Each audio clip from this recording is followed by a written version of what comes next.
In the year 2222.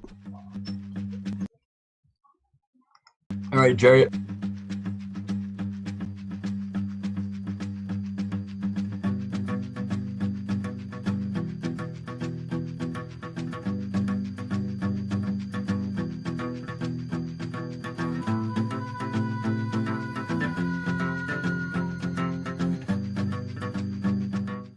Stop fear. Fear is the mind killer. And fear is a little death that brings total obliteration. I will face my fear. I'm forbidden to pass over me and through me. Knowledge is power. But how you use that power defines whether you are good or evil.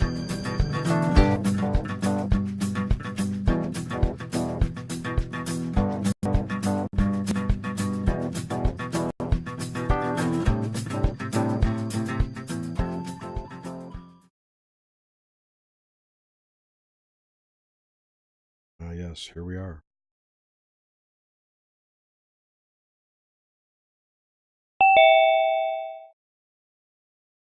How did he get to be host? He totally pulled a grip stick. You're muted, Jerry. Yeah, not fucking muted. That was funny. Yeah, that was funny. It. Oh, the Willie Verhage. Who the hell is that? Willie Verhage. Looks like a troll. What's up, Killendale? Dave. Oh, I got to get my Skype going. Hold on a second.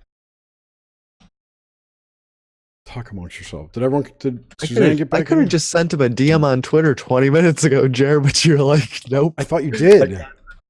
No, you told me don't. You're like, don't do that on Twitter. I'm just going to Skype him. I was, but Skype. I don't even want to get into it. Skype, I used to have 2 versions of it that I could run. Because they had a beta going on. Piece of shit. And now the beta is no longer, so I have to use only one, and there's no switch accounts, so you have to log out, and I can't remember my password because I'm retarded. I understand. And I have to interact with Microsoft, which makes me angry. Just come to the dark side already. Get off that Linux. They have cookies. Yes, they do. Dark side does have cookies. I went through and I bought 3 of those shirts off T-Fury. We'll see what the lotto grab bag gets me. Yeah, I bought 3 more too, which probably was not... What's a nice try? Testing. There he is. Testing. How did you get the link? Oh, I know how. Never mind. You put it in Hive. I know. Are you trying to keep me out of it? No, dude, I wanted you to come. I was just about to Skype you. Invite Earl. Yeah, we had this all together till Zoom got ended. It blew up. It was meant to get self-destructed. That's a thing. Brandon needs to send me. All right, Adam's back. All right.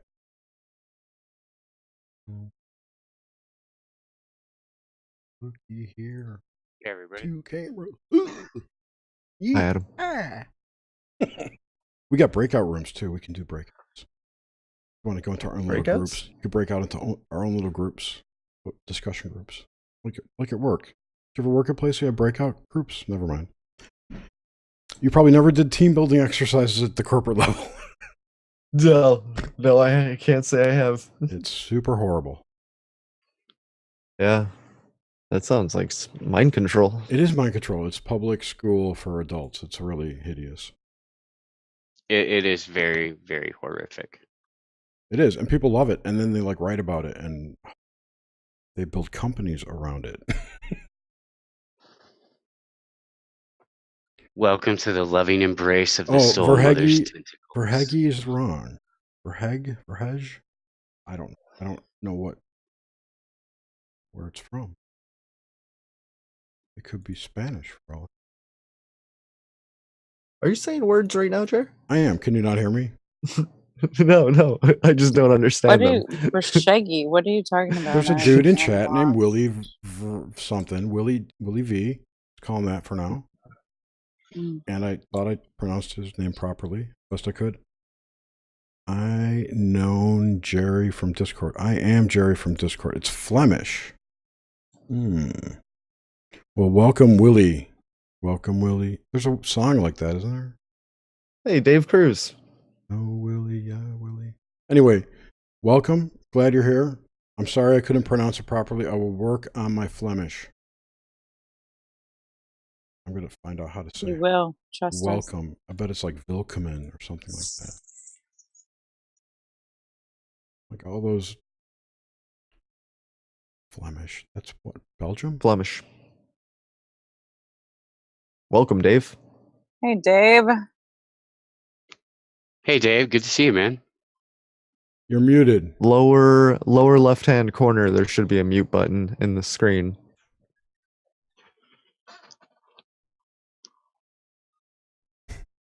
Oh, God. Where? Are we live?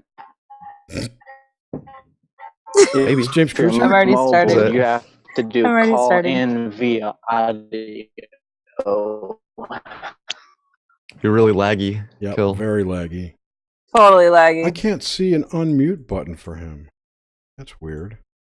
It must be technical difficulties. Hey, Dave, can you It's hear in us? Cruises. Can you hear us, Dave? No, he's shaking You his can't head. hear us, Dave? You can't hear us? You can hear us. There's an up arrow next to the microphone and where it says mute or whatever. There's a little up arrow. If you press that, make sure you've got the speaker and microphone that you are using selected. Nod if you understand my word. Twist your mustache if you're gay. Okay, You're a dude. here's us.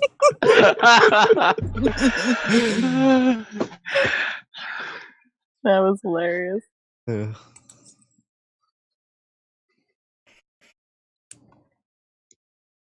Now some mute things on. It was on before.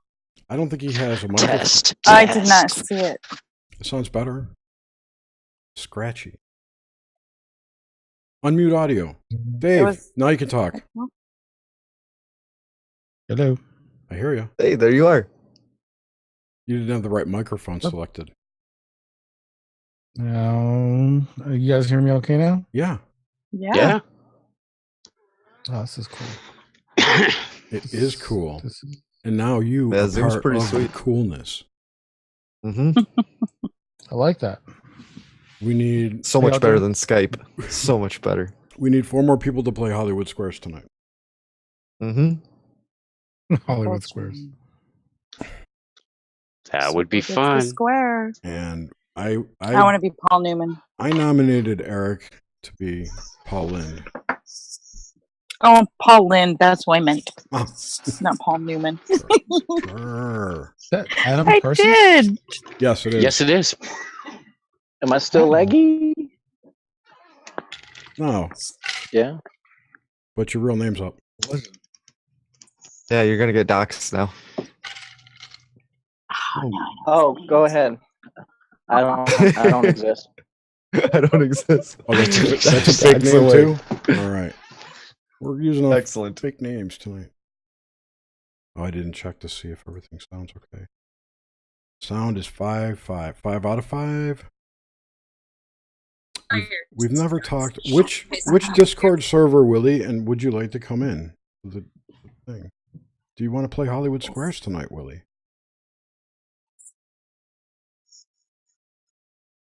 Anyway, what's going on? Crazy week, huh? Mm-hmm. We should try not to decompress as much before the show starts because we get on and we're all like, I know, but I want to hear. Dave could give us some new info. Been I wanna talking hear for Dave's 3 hours info. already. Jared, I you know. just gotta like flip it on mid conversation, dude. I was about to, but then Zoom crashed on me. You should make like a code word, like Pineapple Express, that says you're going live.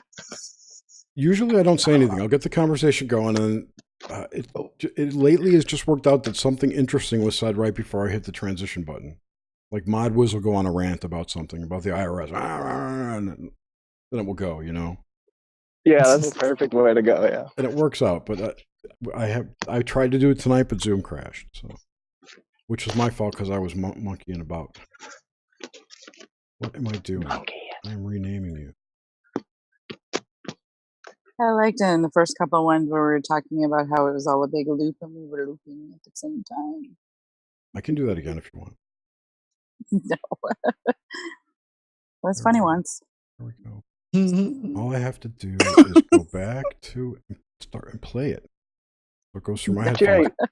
You can't Jerry, hear it. what are That's the funny ones. Templars of Fatima or All I have Fatima? to do is go back to. Can you hear it? Play it. Isn't that a separate event? There goes the loop. They are Yes, separate events. They're separate. Okay, Willie. Well, you're always welcome to come on here, and I would like to learn more about which Discord server we're in together. Maybe when your wife's not asleep. Okay. The Fatimas, the Templars of Fatima is a joke. Oh, goddamn you, dude! Did you search kill? Just a little bit. Did you Google? 5 minutes. I was looking a little bit. I mean, Fatima's in Portugal. There were Templars in Portugal. Right. Well, here's the rub. Today is the 100th anniversary of the visions or revelations at Fatima, where the Virgin Mary appeared in front of 30,000 people. So that's the Fatima angle. And then today, in the year 1307, which was 710 years ago, the Templars were hunted down and killed by the Pope. Not all of them. Not all. Burned at the stake, right? Not all. Yeah. All kinds of Jacques nasty business. Desmoulins. That's like what they do to witches. So are they accusing them of witchcraft? Basically. But they were considered to be the warriors of God or some shit, right? No, They were into the Kabbalah and shit. That's the Jesuits. We just watched a video on them. Yeah, but they were burned as heretics and traitors to the church. Correct. But mainly because they were making more money than the Pope. Well, it was partly that. What philosophy got them burned? They were the richest group of holy people at the time, and the Vatican wanted that money. And their lands. And their land, yeah, their wealth. It was conquering. Crops. Mm-hmm. So that's like the real end of medieval times, because that's what knighthood was basically. Medieval times. I want the orange knight. God, I want a huge turkey leg right now. That place. A goblet of mead. I want my wench to bring me some more beer. A goblet of mead. Doesn't that just mean you're going to pour your own glass? No, we used to make mead. No, she's got to pour it. In my D&D club, we made mead. I know how to make mead. It's fucking easy. I've been thinking about getting back into a little home brewing once I have the space. Did you drink it from a bull's horn? No, because that's pretty gruesome. No, the guy whose house we were at that we played in, he did drink it out of a bullhorn. You can get really good quality drinking horns though. You can even make them. They're not a drinking horn. What am I doing? Everyone's in here who should be, right? I don't know. Where's Nash? Is she coming? I don't know. She's later, huh? This room can hold up to 100 people. Everybody can come. I don't want 100 people in here. Could you imagine that? It was hard enough with Oh 10 my the God, other what a night. nightmare.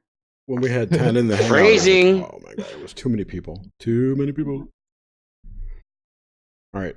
My sound is okay. It's not too loud or too soft. Now you're coming in good, Jer. Beauty. You're good. Sound really good. You sound good too, Dave. So do you, Thank you. Adam. You too, Suzanne. Oh, you Kill guys Bell, you sound sound so all right. good. I'm getting a bit. Getting I this. sound like shit. Everyone sounds great. Everyone sounds great. So Great yeah, sound. so I just thought it was interesting that it was Friday the 13th and the 100th anniversary of the Fatima thing. I don't know if it's the miracle of Fatima. Graham, I thought you were going to look into it. we You think took a lot notes. of things, You Jerry. fucking took notes. You're like, what are we going to talk I about? wrote down, this is the shit we're going to talk about tomorrow night. Yeah, and that was the end of that. I really, really thought you would come back with some information. No way, man. I watched a 10-minute video with Suzanne about Templars, and I forgot about it already. So there's my study. See, I want to play that video, and I can't. I can't play. Grim's gonna I research can share it, but something. you can't hear it, I think is the deal, right? Send it to me. I could share it and you can hear it. But then it's like going out to everyone and back out. Gets compressed twice that way. It's got to go to the server and then back out to us and then back out to my stream through yours. I'm with you. But I'll tell you when to press play. Synchronized plays? We can all play along. Which chat are you on? I'll put it into the I'm gonna put it into the Zoom chat? I'll put it everywhere because I want everyone to start at the same time and sing along. Okay. Like well, everybody will hear it once I play it. Everyone on YouTube, like that one. Yeah. Here we go. Where's the link?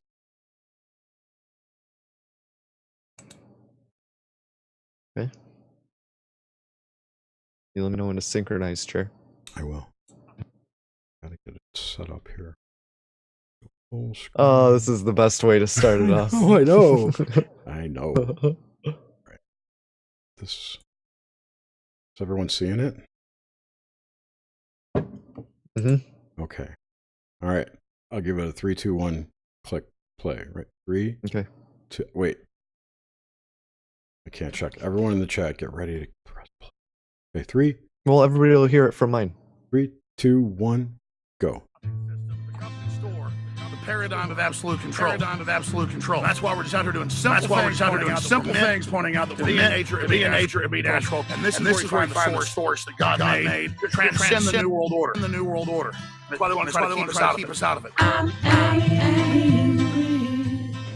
I've had enough of these people and the giant death factors. Dude, you got ahead of me. Dude, I clicked it when you said go. There's a delay between us. I go out and face these scum. They literally crawl out from under us. They have green looking skin and they run around screaming, we love Satan, we want to eat babies. I'm not hearing you singing. I have them on video. Hillary's in the creepy weird sick stuff, man. She sleeps in the same room with that creepy weird woman whose mother wears a hood over her head. What the hell? That woman number one is ugly. Imagine how bad she smells, man. I told her and Obama just stink. Obama and Hillary both smell like sulfur.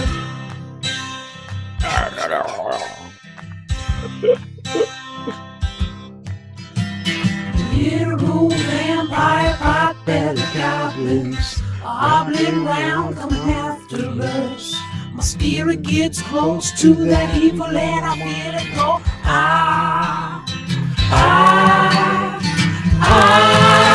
We're such self-centered crap. We don't even notice hell itself rising up against us. Millions upon people of the very worst type, and I'm so pissed.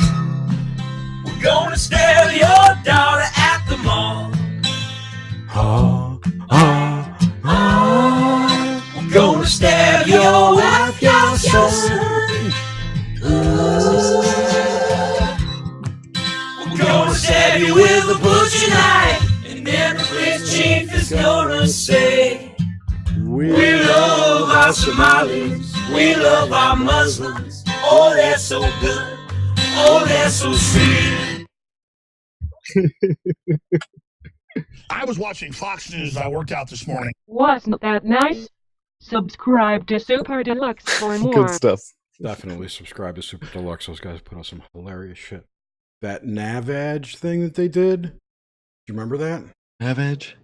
Oh my god, do I have to show that video? It is so funny. Mm-hmm. I know you saw it. I know one of you guys saw it. Probably. It's I don't know what it is. I don't know what it is. It might have been the Djibouti. It was the Djibouti guys. Do you know what I'm talking about? Djibouti dubs. Mm. Yeah. I've never heard of it. I'm sorry, Jer. Introducing the Here, Grim, you can Navage play this nasal hygiene. Their screen? You can share this one full screen.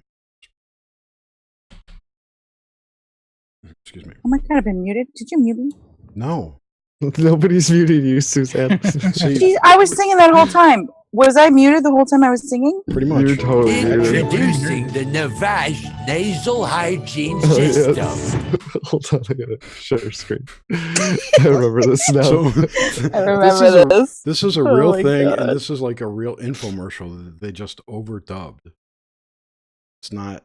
It's real footage from that product. It's not a crazy made up shit. Hi, my name's Mark, Full screen and it. I'm here to tell you all about the trying. Yeah, that's good, Navage that's good. nasal hygiene system. You're probably thinking to yourself, God damn it, not another hygiene infomercial. Why? But this is very different. It actually works. The Navage is going to teach you how to breathe with water.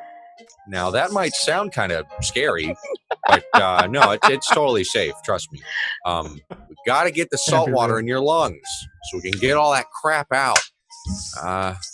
It kind of sounds like waterboarding, but really it's not. It's, you know what? Let's just cut to a demonstration. That'd be a lot easier. All right, let's get started with our Navage. All right, it's real easy. You just got to start with a salt capsule, lift the top. It goes in there real easy. You just got to push it down a little bit, and then it clicks, and there you go. And now it's pretty much ready to go. And all you do is you put your nose in the nose pillows, and then you just it's going to start sucking and yeah. Now it's pumping a bunch of water up my nose and back to the back of my throat. And it's a little bit uncomfortable, but you get used to it if you gotta relax, okay? And it's really, now it's starting to suck it all back in, as you can see, all the boogers and stuff coming out of me. All the boogers. Yeah, breathing in water sure is refreshing. I just got my Navage. Okay, gotta get these nose pillows on. Okay, here we go. And turn it on now. Oh man, it's really sucking me off. I don't know about this. It's sucking me off.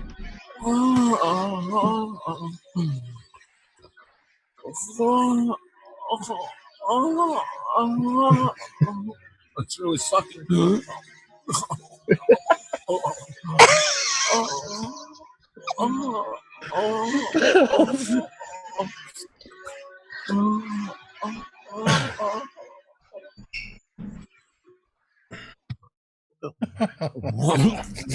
Let's get some legal things out of the way, all right? Now, the Navage is to be used at your own risk, people.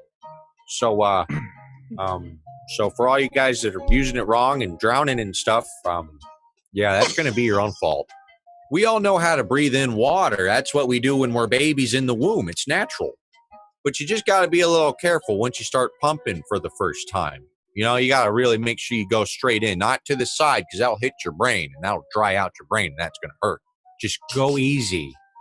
I really can't recommend using it on your dogs at home because we didn't really test all that, but no one should be doing that in the first place. This is for humans, all right? So, you want to pump water in your lungs? Well, it'll probably kill you. I suppose, if you really wanted to. Dr. McRae, a proctologist. You could just blow your nose with a tissue.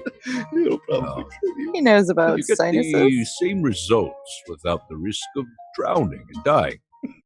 But the fuck I know. I'm just a doctor. Now, the first time you do it, it's going to be a little bit uncomfortable.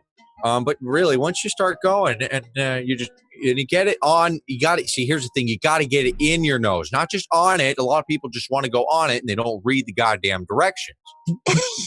People always be like, "Oh, I don't need to read the directions," and then they fucking start putting it on their nose. Next thing you know, they got a big salty headache, and you don't want that. Okay, you just got to let it go, do its work. You just got to let it kind of do its own thing. Just start sucking. And then it's going to hit the back of your throat, but you're not drowning. Well, you sort of are, but it's okay. Don't worry. And for all you guys out there that got weird noses that are all uneven, you can take the pillows here and twist. See that? Damn straight. You weirdo. It fits. anyone, any size, anywhere. Okay. Now we've been getting a lot of complaints, so people have been using it in other holes that are not their nose. Now, really, come on, guys. Can you just stop pumping your buttholes clean? Now, for those of you still skeptical about the liquid ventilation breathing using the Navage, fish are our ancestors. Now, don't tell me you forgot all about that. My wife ordered a Navage. I told her not to. But she never really listens to me. One day I came home and I heard her screaming, and it sounded like it was coming from the bathroom. So I opened the door, and I found her body getting fucked really hard by my neighbor Frank. She had an affair. So I returned the Navage and got my money back. Now, remember, you really got to open up the back of your throat, because when you start sucking and you got all that pressure, you got to let it come on down here, okay? You see, you got to relax. That's the trick. Sometimes it's easier if you just go, or, whatever. You can say whatever you want. Make up your own fun phrase to relax. Oh, fuck me, I'm gay. Fuck me, I'm gay. Let's see what more customers have to say about the Navage. I like to put vodka in my Navage. It's the healthiest way to get drunk. Just breathe it in.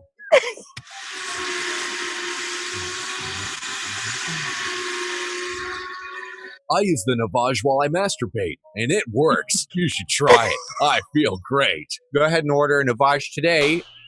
Thank you for your time. My name's Mark, here with Navage, and thank you so much. Order Navage today. I wonder what they think about that. Oh my god, it's so funny. Oh man, it's so funny. Those guys have some really funny overdubbed things. Overdubbed. Yeah, Please don't try and kill me with any more of their hysterical videos. I cannot breathe, you bastard. I cannot breathe. Fucking get the Navage. You'll be failed? okay. I know, right? I entered at the perfect time because that was funny. I use the Navage to masturbate. When I masturbate. Oh, yeah. So, Dave. I feel great. Dave's got updates on what? Vegas? Fires, Vegas? Oh, I forgot to change the title to the Fiery Templars of Fatima. Shit. I'll do that right now. Sorry.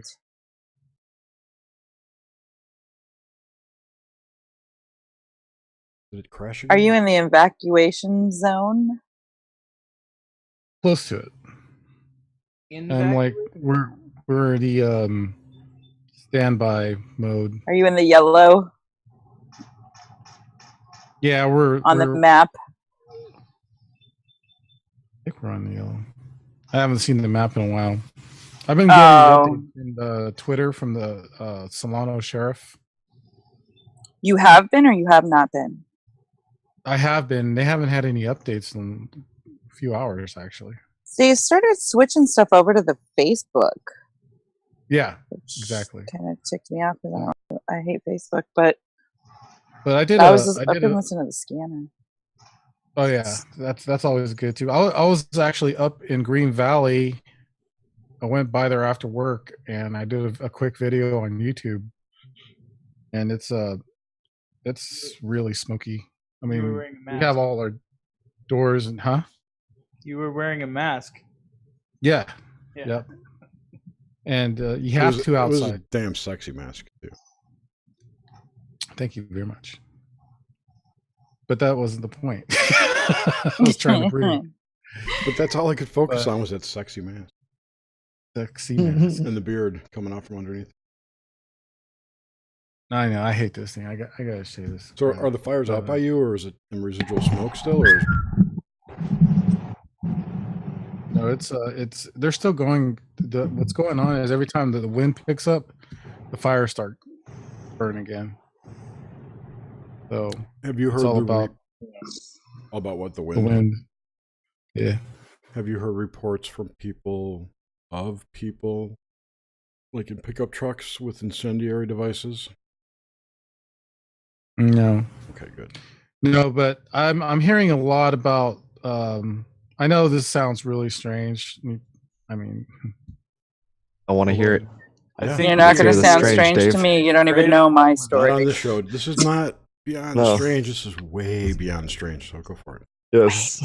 and this is nuts. No, it in a way it kind of makes sense, but I've heard of scalar weapons, but what they're trying to say is scalar weapons were used to start this fire. That's not possible. That's I know. I mean, I haven't researched enough, but here's the thing. This is the interesting thing. 11 fires started at the same time. More than that. Yeah. There were more than 11. Mm-hmm.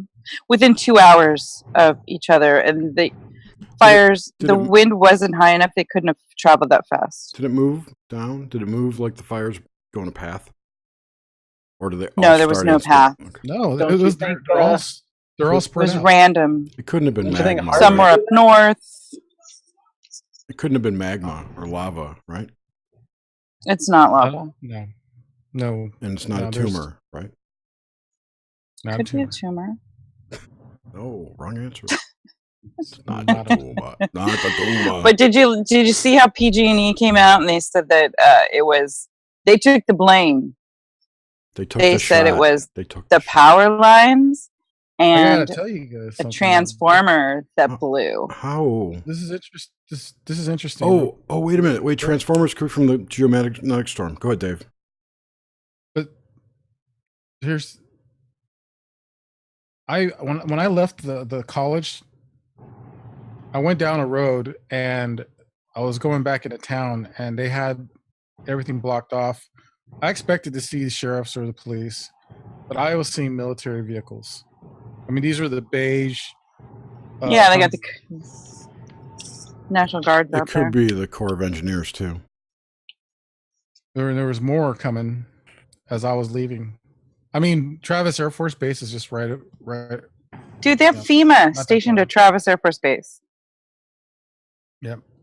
They're stationed and ready to go, like when the dam was going to break. Well, there are lots of transformers blowing up if you do a Google search, and that's from the solar storm. It's been happening for the last week or whatever. It was pretty interesting. Excuse me. I don't know. It's just this is really just bizarre. I've never ever been involved in this kind of situation. Carnage.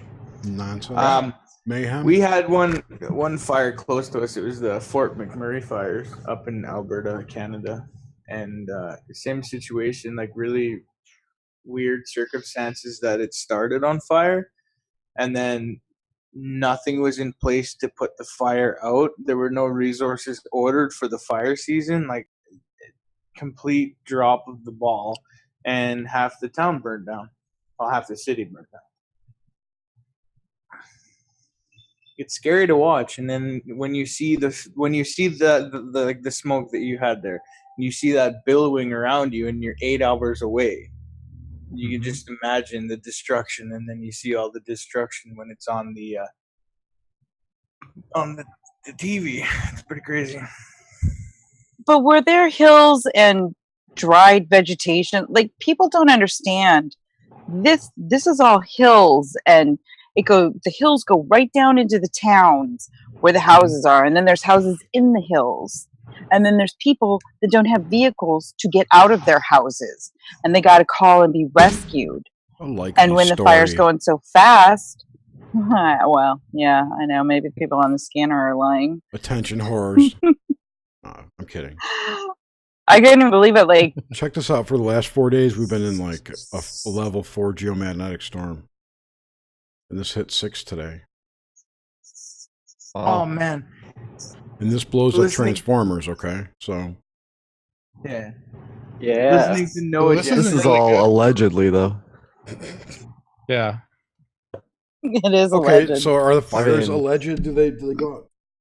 No, they're not alleged. The fires are real. No, I know they're real. real. Fires are real. I know, but I drove down to Fairfield the other night. Storms real? Are the storms real, Jerry? Well, or is it something's something happening. else? I don't know what. Is it North Korea blowing EMPs over us? I don't know. Is this real live? I don't think it's EMPs. Is I don't this believe just in EMPs. fantasy?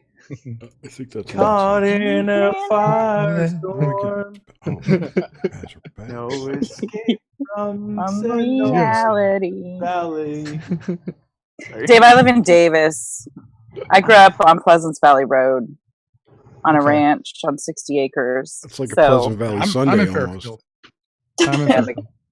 The Keep It Docile street name. I like it.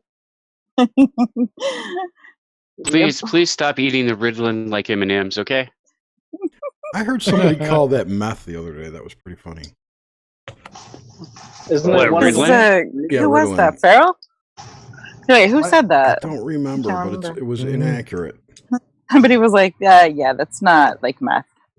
I think it was could have been a Farrell. James Cruz. It could have been a James Cruz off the cuff, like words just spewing out. It was someone who you couldn't talk back to. Where is JC at? He's on his way. He just messaged me saying I'm coming and sent a splash emoji with it. So he's coming. So I'll be here in a while when he's done. Yeah. Phrasing. Boom. It's either one of the two. He's either on his way or he's just texting me with his wife. Speaking of Templars, we've been live 33 minutes and there have been 33 playbacks. Yes. Boom. Boom. Boom. Boom. They are here. There's actually people watching us. Now we have 6 viewers.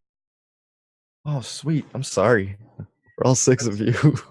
So has anybody got anything better to do? Any good new Vegas juice? I want to tell Dave something about the fire real quick. Go ahead and finish. Okay, keep fire talk. Keep firing. The Valley Fire, Dave, 2 years ago. Yeah.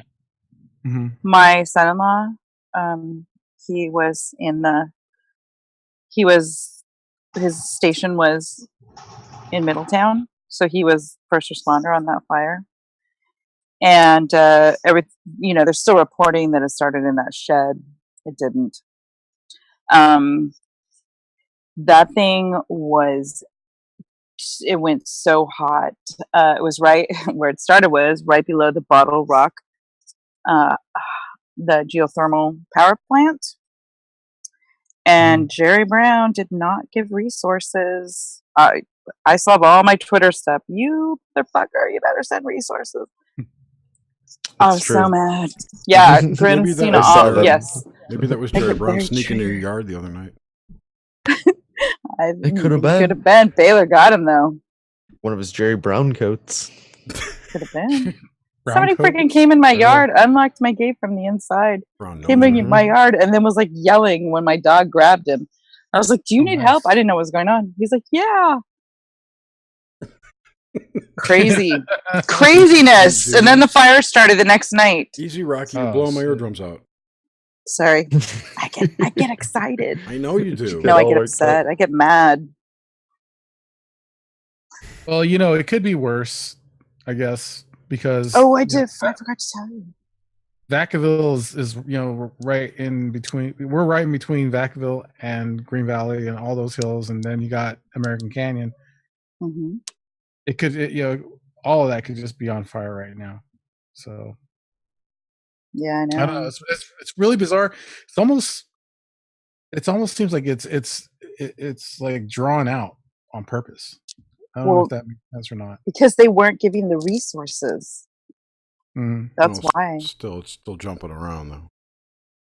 It is jumping around because the winds are picking up in the afternoon. Like when I drove through Vacaville on Monday night, because it was super smoky here, so I drove down, and I drove to Red Rock, or what is it? Not Red Rock.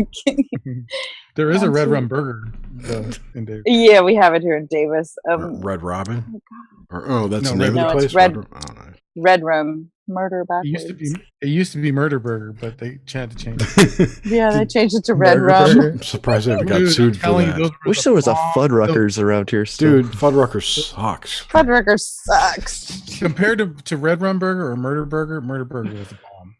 You guys, there's so many burger places here. Like we have Smash Burgers. Habit's really good. What was their slogan? Five Guys.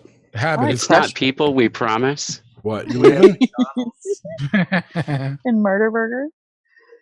Murder. Yeah. No, he was referring to Soylent Green. We're down to 2 people now. Yay. Yay. So Dave, what I found out was Deborah Tavares, like 6 months before these fires started, she was talking about how PG&E was going to burn up Northern California. And I was like, oh God, no way. She was on Jeff Renz. And I was like, no way. And then all of a sudden, all these fires happened. I was like, what the hell? So I started looking into it. Crazy rabbit holes, man. But I love how positive conspiracy PG&E has folks, something to do with it. that's what I've heard. But I also love how everyone jumps on it saying, oh, it's, it's controlled weather weapons. Even Dave said it was scalar weapons. I wanted to talk about that. As far as I know, scalar weapons don't cause any kind of electro effect. I mean, you're talking like a particle beam weapon, like a particle beam kind of thing? Oh, probably more like a particle beam. I don't think that's technically what a scalar weapon is, but I don't know. I don't either. The Navy has that particle beam gun. I thought scalar weapons had to do with vorticular physics and the physics of a vortex and that kind of stuff. But I may be completely wrong. I probably am. Just never mind what I'm saying. If I'm not mistaken, scalar weapons actually are capable of producing lightning strikes. Oh, that would make sense. Or high charge plasma discharge. So you think that could catch a wet that tree? Would cause a fire? A house on fire? Not the trees. I heard the trees weren't burning to the degree that houses were. That's interesting. That's the interesting part about this whole thing is that a lot of the trees are still intact, but a lot of the metal is melted from the from the automobile and the glass. The glass, yeah. I mean, all you see is like the brick and mortar from the chimneys and the fireplaces, and you see a lot of the trees. And that happened in the Valley Fire too. So either organic things that are alive don't burn. So witches burn, right? And no, or it's just a dryness thing. Go to Templars. Then Templars. Templars burn. Templars burn a fiery death in Fatima. So whatever I was saying. Oh, the dry. Do you think the houses, because they're drier, because the wood's dry, they're burning because of that? It was weird. They were burning on the inside. Did you see that one video, Dave? I'm burning on the inside, baby. Well, they were they were on the inside, and I thought, well, maybe they started on the back side of the house, but they weren't burning on the front. Well, with the melting metal and the fact that houses are burning faster, I mean, that actually sounds a lot like a microwave reaction or similar type reaction. Yes. Mm-hmm. So that would make sense if the houses are burning at a faster rate and taking more damage than the trees, while houses are full of metal. Yep. Yeah, especially trees not still green grass. Aren't the California trees or houses use metal? They don't use wood framing. Yeah, they use metal frames in a lot of buildings there. Yeah, I've been seeing that a lot lately in the last few. Because it's cheap. Maybe in the Bay Area. You put up the frame, you tie it down, and then you put up the drywall. What's up, James? I haven't seen that. JC, straw houses were really technology that took down the Twin Towers. No, that's what it seems. I don't. All the white is weird. It was an airplane. The towers. Yeah, it was airplanes. Osama bin Laden. Yeah, what are you talking And this was about? ISIS that started these forest fires. With fucking box you guys cutters aren't that and crazy. Are you sure it wasn't retroactively Obama? Yeah, Thanks, Obama. Let's get. Thanks, Obama. Maybe him and Andy. Project Pegasus went back in time from now to blow up the tower. Okay, I'll leave my crazy. After doing lines with Andy Warhol. Right. And Thomas Jefferson. And some bluebirds that showed up, right? Hey, Jerry. Hey, what?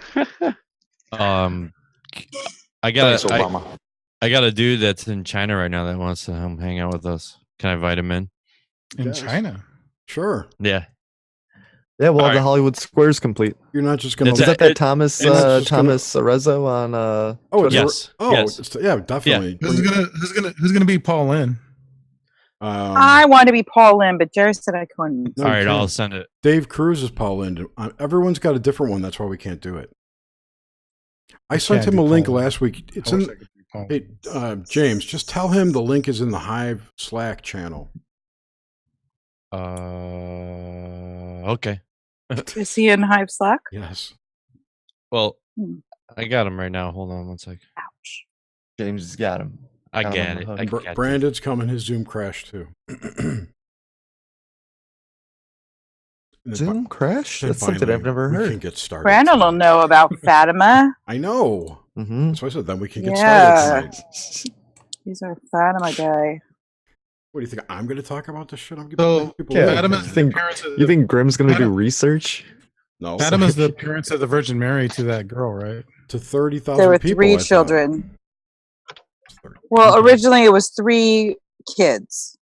I'm going to look it up and we'll get the real story. Look it up. Yeah, originally it was 3 kids, and nobody would believe them. It's on Wikipedia. And then there was a story that she said she came back, told them she was going to come again, and they said when she was going to come again, blah blah blah, and that's when she. I do know this. She gave 3 prophecies. I forget what the first 2 were, but apparently they've come true. The third one is hidden in the Vatican basement or library, and they've never released it. The contents of it, which just tells me I think they did release it. Nah, it's fake as fuck. It's a scary. Somebody told because somebody got all the people murdered. who wrote books about the horrible end time prophecy of the third Fatima. You know, can you just imagine where it goes from there? Let's see that. All right, here we go. Yeah, that one priest that got suicided That we know of. So beginning in said the that spring, we would all be shaking in our boots or something when we go to the church. Yeah, whatever. Don't go to church. That'll make you shake. So, beginning in the spring of 1917, 3 Catholic shepherd children living near Fatima reported apparitions of an angel. And starting in May 1917, apparitions of the Virgin Mary, whom the children described as the Lady of Fatima. The children reported a prophecy that prayer would lead to an end to the Great War, which I would imagine is World War I, and that on the 13th of October of that year, 1917, the lady would reveal her identity and perform a miracle so that all may believe. Newspapers reported the prophecies, and many pilgrims began visiting the area. The children's accounts were deeply controversial, drawing intense criticism from both local secular and religious authorities. Blah, blah. A provisional administrator briefly took the children into custody for mind control, believing the prophecies were politically motivated in opposition of the officially secular First Portuguese Republic, established in 1910. So then weird shit happened on the 13th. And these are So more people than just the kids saw it. Well, the kids reported what was going to happen. They got the apparitions before in May of 1917, and they lasted for a while. And the Virgin Mary, when she appeared to them, told them that on the 13th of October of that year, she would reveal her identity. So what happened was there was some kind of solar flare or something. Nobody knows what it was. The sun at one moment surrounded with scarlet flame, at another aureoled in yellow and deep purple. It had a nipple sun. Seemed to be in an exceedingly swift and whirling movement, at times appearing to be loosened from the sky and to be approaching the earth, strongly radiating heat. And that was a doctor said that. Someone else said, the silver sun, enveloped in the same gauzy gray light, was seen to whirl and turn in the circle of broken clouds. The light turned a beautiful blue, as if it had come through the stained glass windows of a cathedral, and spread itself over the people who knelt with outstretched hands. People wept and prayed with uncovered heads in the presence of a miracle which they had awaited. The seconds seemed like hours, so vivid were they. So the sun was acting funky. Maybe that's the day Is it they... a mass delusion? I don't know. Maybe it's the day they installed the solar simulator. Could be. Could have been. Could have been. That was the See, your changeover. computer agreed. It did. Yeah, but Yeah, no, so I'm not going to read all this crap because it's Wikipedia, but the criticism against it's basically they have pareidolia, obviously, or they were seeing what we would call Kembo, right? Mm-hmm. Kembo. Which I'm not going to show because it'll crash everything, so never mind. We all know what those look like. Anyway. No, but the weird thing is they said the sun was like wonky and like going around in the sky. Like it wasn't just sitting in one spot. I have a Kembo of the eclipse. That was a cool one. Yeah, I know. That was really cool. Very cool. All right. You know the 3 secrets of Fatima? Let's hear it, James. I was asking you. Well, let's see.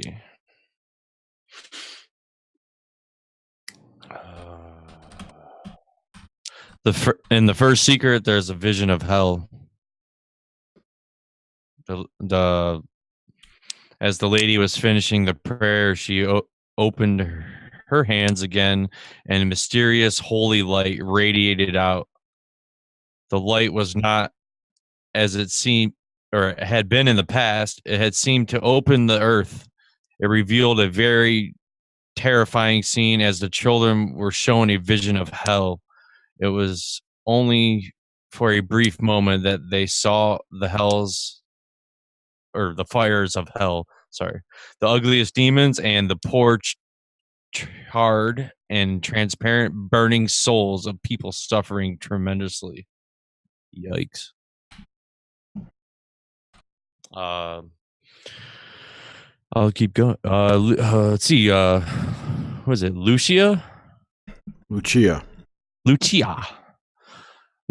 would later explain that she and her cousins were extremely thankful that the lady had already promised that they would be going to heaven.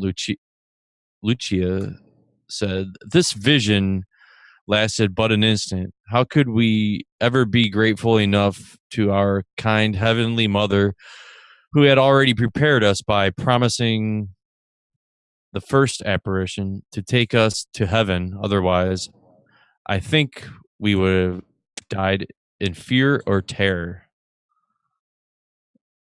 As devastating as it was for them to see this vision, the children now had absolutely no doubt about the reality of hell. This certainly, and every horrifying detail they witnessed, would help them greatly when they prayed for the sinners.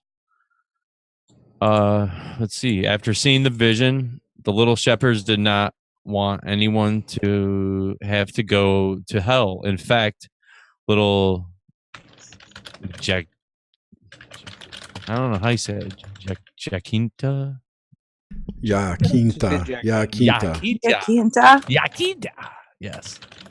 I like to say it like Beavis and Butthead. Or J would be a Joaquinta. Joaquinta, yeah. Joaquinta would often cry out, "Oh, hell no. Oh, no, wait. No. Oh, hell. How sorry I am for the souls who go to hell. And the people down there burning alive like wood in the fire." Needless to say, I love them extra crispy. Began to offer more sacrifices for sinners. She was a powerful little prayer warrior. Wowzers. Man, this sounds like total propaganda, mind control.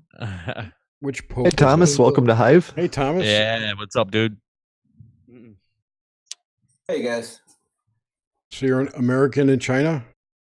I am. I'm actually, hold on a second. I'm trying I've got like a really weird delay. Really? You sound good here. Yeah, I'm actually hearing you guys like 3 times over the course of about close 30 all your seconds. YouTube window. You're still watching the video. Shit. Yeah, you're right. That's That'll do it. Bingo, Well, it's not like we haven't done that before. Might have been the firewall. There's a China firewall 6-second delay. or Yeah, something. I'm actually shocked how well it works, to be The honest. firewall. Yeah. The But power I of wish the- I got in on that other conversation. I actually am an ex-firefighter. I kind of caught the tail end of it. You guys were talking about something houses on fire. What was that about? We can reopen that. We were talking about Well, California. no, I don't want to interrupt what's going on. No, I just, there's nothing going on. No, it's fine. No, we're talking about the Northern California fires. Oh, okay, yeah. I haven't really looked too much at it. I mean, what I've seen is just completely devastating. But I haven't really looked at any of the more unusual things. It seems like you guys were talking about. I've actually been in. I've been in only 2 forest fires. I'm a structural firefighter, but I've been in 2 forest fires, and it is fucking terrifying. It is really. It is literally hell on earth. Especially as fast as these are going. Yeah, I mean, I remember we had one. We had a tornado come through. This is I can't remember now. Tornado come through the summer before, and so everything, there was just trees down, and it was just everything was dried up, and so obviously we had some issues. Actually, we even sort of helped start a fire by accident with fireworks, but that's another story, which is kind of fun. Where was this at? Yeah, this was actually in North Georgia. Okay. And I remember looking up and seeing this. I mean, just a wall of fire as far as you can see in both directions, 40 feet high, and it's moving towards us at like 35 miles an hour. It's if you've never been there, it's just impossible to imagine. Sounds like the Valley Fire. I think that one's about 1,000 times worse, but yeah. Dave just said Portland had a tornado. Yesterday. Portland did? Yep. Wow. Eric didn't even tell us. Lewis was talking about it. Wow. No, sorry. You know, with the smoke and everything, kind of. Oh yeah, and the asteroid whizzing by us too. What asteroid? Oh, that too. Oh yeah, when did that happen? That happened the night before. I didn't see it. Hey, what's up, Aaron? What's up, guys? Hey, dude. What's up, Grimstick? Jerry, Susan. Hey, Ron. What's up, fellas? We were just unpacking the miracle at Fatima. I'm here too. Where are we with that? We're in Failed. We're in Failed the here. second secret. If someone. Yes, we're moving on to the second secret. Graham, you got it. What? The second secret. Dude, I don't know what you're talking about. You already said the second secret. What's the third? Oh, we already said the second? Yeah. That's. I don't know, man. You were tearing through it, doing some serious reading. Fuck it. All right. What Quinta or whatever had the second secret? Oh, that was Isn't it a hotel? That's like a hotel. Yeah, the what No, Quinta the second Inn. secret was is World War One. Continental breakfast My and the kids left staying there. the second secret is devotion to Mary's Immaculate Heart. No, that's not Yeah, well, true. That's got to be bullshit. No, the second secret. Oh, I'm not gonna read it then. The second All right. secret was the it's not statement true. that World War One would end, along with the prediction of another war during the reign of Pope Pius XI. Should men continue offending God, and should Russia not convert? The second half requests that Russia be consecrated to the Immaculate Heart of Mary. And that's what they did in Antarctica. Wait, Remember? Yep. When the freaking dude, The little Pope was down there. The mini Pope. the Russian Pope, and then the and then He was the head of the Catholic Orthodox Church. Yeah. the Orthodox Russian. Church. In Russian. It was the Russian Russian Orthodox. Orthodox Church, and he was there with. Did the Vatican Pope guy go, or I No. can't remember. No. I think Guy was down there. Somebody was there though. I think it was Guy. Whatever. Guy Consolmagno. Fieri. The Vatican Observatory Director.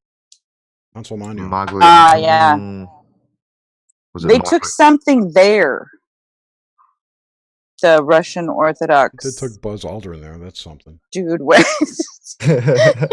Buzz had to leave. Yeah, I know. He got triggered. You know, I heard someone make an interesting correlation about that. Yeah, totally got triggered. I remember that. So I heard someone make an interesting correlation about Buzz Aldrin getting sick down there and the sonic weapons in use in Cuba against the diplomats. They just released the sound. I haven't listened to it yet. I saw that. Yeah, I'm hesitant to actually listen to it. I know, me too. That's what I thought too. I was like, I don't think I'm gonna click that. Ring, you know? Right? What the hell's gonna happen? Well, that reminds me of that TV show that I told you guys about, Threshold, that it was transmitting a Yes. virus through the sound that was on people's voicemail or whatever. Yeah, but that's okay. That's creepy, and I know what you're saying, Susan and Jerry. But that's not a new Susan. idea. What about that old movie, that horror movie, the The Ring? Signal. The what? The Ring. Ring. Yeah, No, yeah, sorry. that's what I was thinking. Yeah, The Ring. Yeah. There was also one called The Signal, which was about a cell phone signal that made people mindless murderers or something. There was also a movie And called then Cell. the Cell. Just Cell. White noise. Cell. That was a And what Stephen was that King book. spy movie with? And what was that spy movie with the British? Kingsman. Yeah, the Kingsman. Right, with the cell phone signal. That's what you just said, right? Did I not hear you say? I did not say Kingsman. No, the Cell. I said the Cell. Just Or the just, movie. It's just okay. Cell. The Cell is with J-Lo. Oh, J-Lo. D'Onofrio. It's actually a good movie, actually. I said that twice, actually. Kingsman's good, though. Kingsman's real good. I'm anxious I haven't to seen that see yet. I the wanna see second it. one. It's on the cloud there. I know. I want to see the second. I one. know. I gotta watch The it. Cloud. I got more. I saw. Speaking of movies, I've gotten through 35 minutes now of War of the Planet of the Apes or whatever the latest. Same. It's horrible. How is it? It's horrible. Terrible. I could never It's like watch a those. drama with monkeys. Like I do not want to watch this. I know. Me too. I don't care about Monkey monkey dramas. babies getting killed. I mean, I Monkey do, drama. Me either. but fake monkey drama on top of it. A drama with monkeys, dude. That's like me watching the news anytime. Right? Who wants to watch that The shit? hell, right? God. That's funny. That's almost as funny as another analogy I heard today. I heard Jay Dyer describe Star Trek as social justice warriors in space. Yeah, absolutely. That's so true. Oh my It's so god, that's true. hilarious. Oh god. Grip steak, dude. That's a good analogy. Dude, you got some turd on your chin. Oh, okay. Pulling it off. He's the king of France. He's looking for Jacques. He's Count of Monte Cristo. We gotta get out of this thing. It's getting out of control. Oh. So, Thomas, what are you Giving doing us over in toys. China? Right now, not a whole hell of a lot. I do some voice acting on the side. I'm kind of a house husband right now, more than anything. I actually used to run a business here, but last year had, as is very common here, had a really nasty partnership, and that also I was owning a bar, and that's become increasingly difficult here in Beijing. So I've kind of just taken some time to work on some projects and do a couple short films, and been doing voice acting. Are you escaping justice there or something? No, I'm about ready to come home. I've been here way longer than intended. I've been here I was supposed to be here like for a short trip, and that was about 10 years ago. Oh man. So you speak Yeah, Mandarin now? You got your Mandarin down now? No, actually, it's worse than ever. Oh, gee. In all honesty, the reason why is, I grew up in a rural area, and being somewhere like this, where it's just this constant babble of noise and just so many people, you kind of have to learn to start filtering things out. Really, the only way to keep my sanity, because in all honesty, people here have the same inane conversations over and over again, particularly if you're a foreigner. They ask you the same questions. Wow. Talk the same crap behind your back. It's just the same thing over and over again. And eventually, you learn to filter it out. I've been running the bar for the past 4.5 years. So most of my clientele are expats, and communication with the staff on minor things, but they speak decent English, and it just sort of like devolved over time. And this past year, I've been so reclusive that I haven't really needed it that much. There you go. I know how to say thank you. Fishy. About it. My Japanese is way better than my Mandarin. Shotomate kudasai. You know numbers and like basic things like how to get a cab and tell directions. You're pretty much set. You don't really need to get into conversations. Is it structured oddly like compared to Japanese, where there's like the tenses are contextual? Like there's actually and for most things there's no tense at all unless you're familiar with what's happening. I mean, it's really like for example, it you don't say it's raining, you say it rains. Right. So everything's just sort of it's happening, and it's up to you to figure it out. And that's one of the reasons I oddly I'm actually pretty decent with language, but in general, it just never resonated with me. It doesn't work the way that my mind does for whatever reason. So I bring this aspect up because it has to do with time and the idea of linear time. Because if there was no linear time, there would be no need for tenses, future tense, past tense, etc. It's interesting that these older languages like Chinese and Korean and Japanese all have no tenses to them. Like Also, too, most of the indigenous languages of the Amazon have no tenses. Correct. That's really interesting. Yeah. I just realized. I don't know about Aboriginal languages in Australia, but I somehow suspect very much the same. Although, actually, you know what? No, because they often talk. They talk so much about back in dream time. So maybe they actually do have. It's not back in Dreamtime. It's just in Dreamtime. It's a different place. Maybe, yeah. I mean, that's the way I've always taken it, as a different place, not necessarily an era. Well, I've always considered this both, but then again, I'm not an expert. Me neither. Well, then how does the certain indigenous populations, how does China, Japan, how do they deal with in conversation when they refer to older times? Because they have some of the oldest calendars in the world. I don't know. Again, it's just contextual. I really don't know. I think that would be more like in academic settings where that would be maybe there's some sort of specificity. But in just normal day-to-day conversation, it's just in the context and the order of how you speak sometimes as well. Well, how they probably preface it with never refer to something in the past.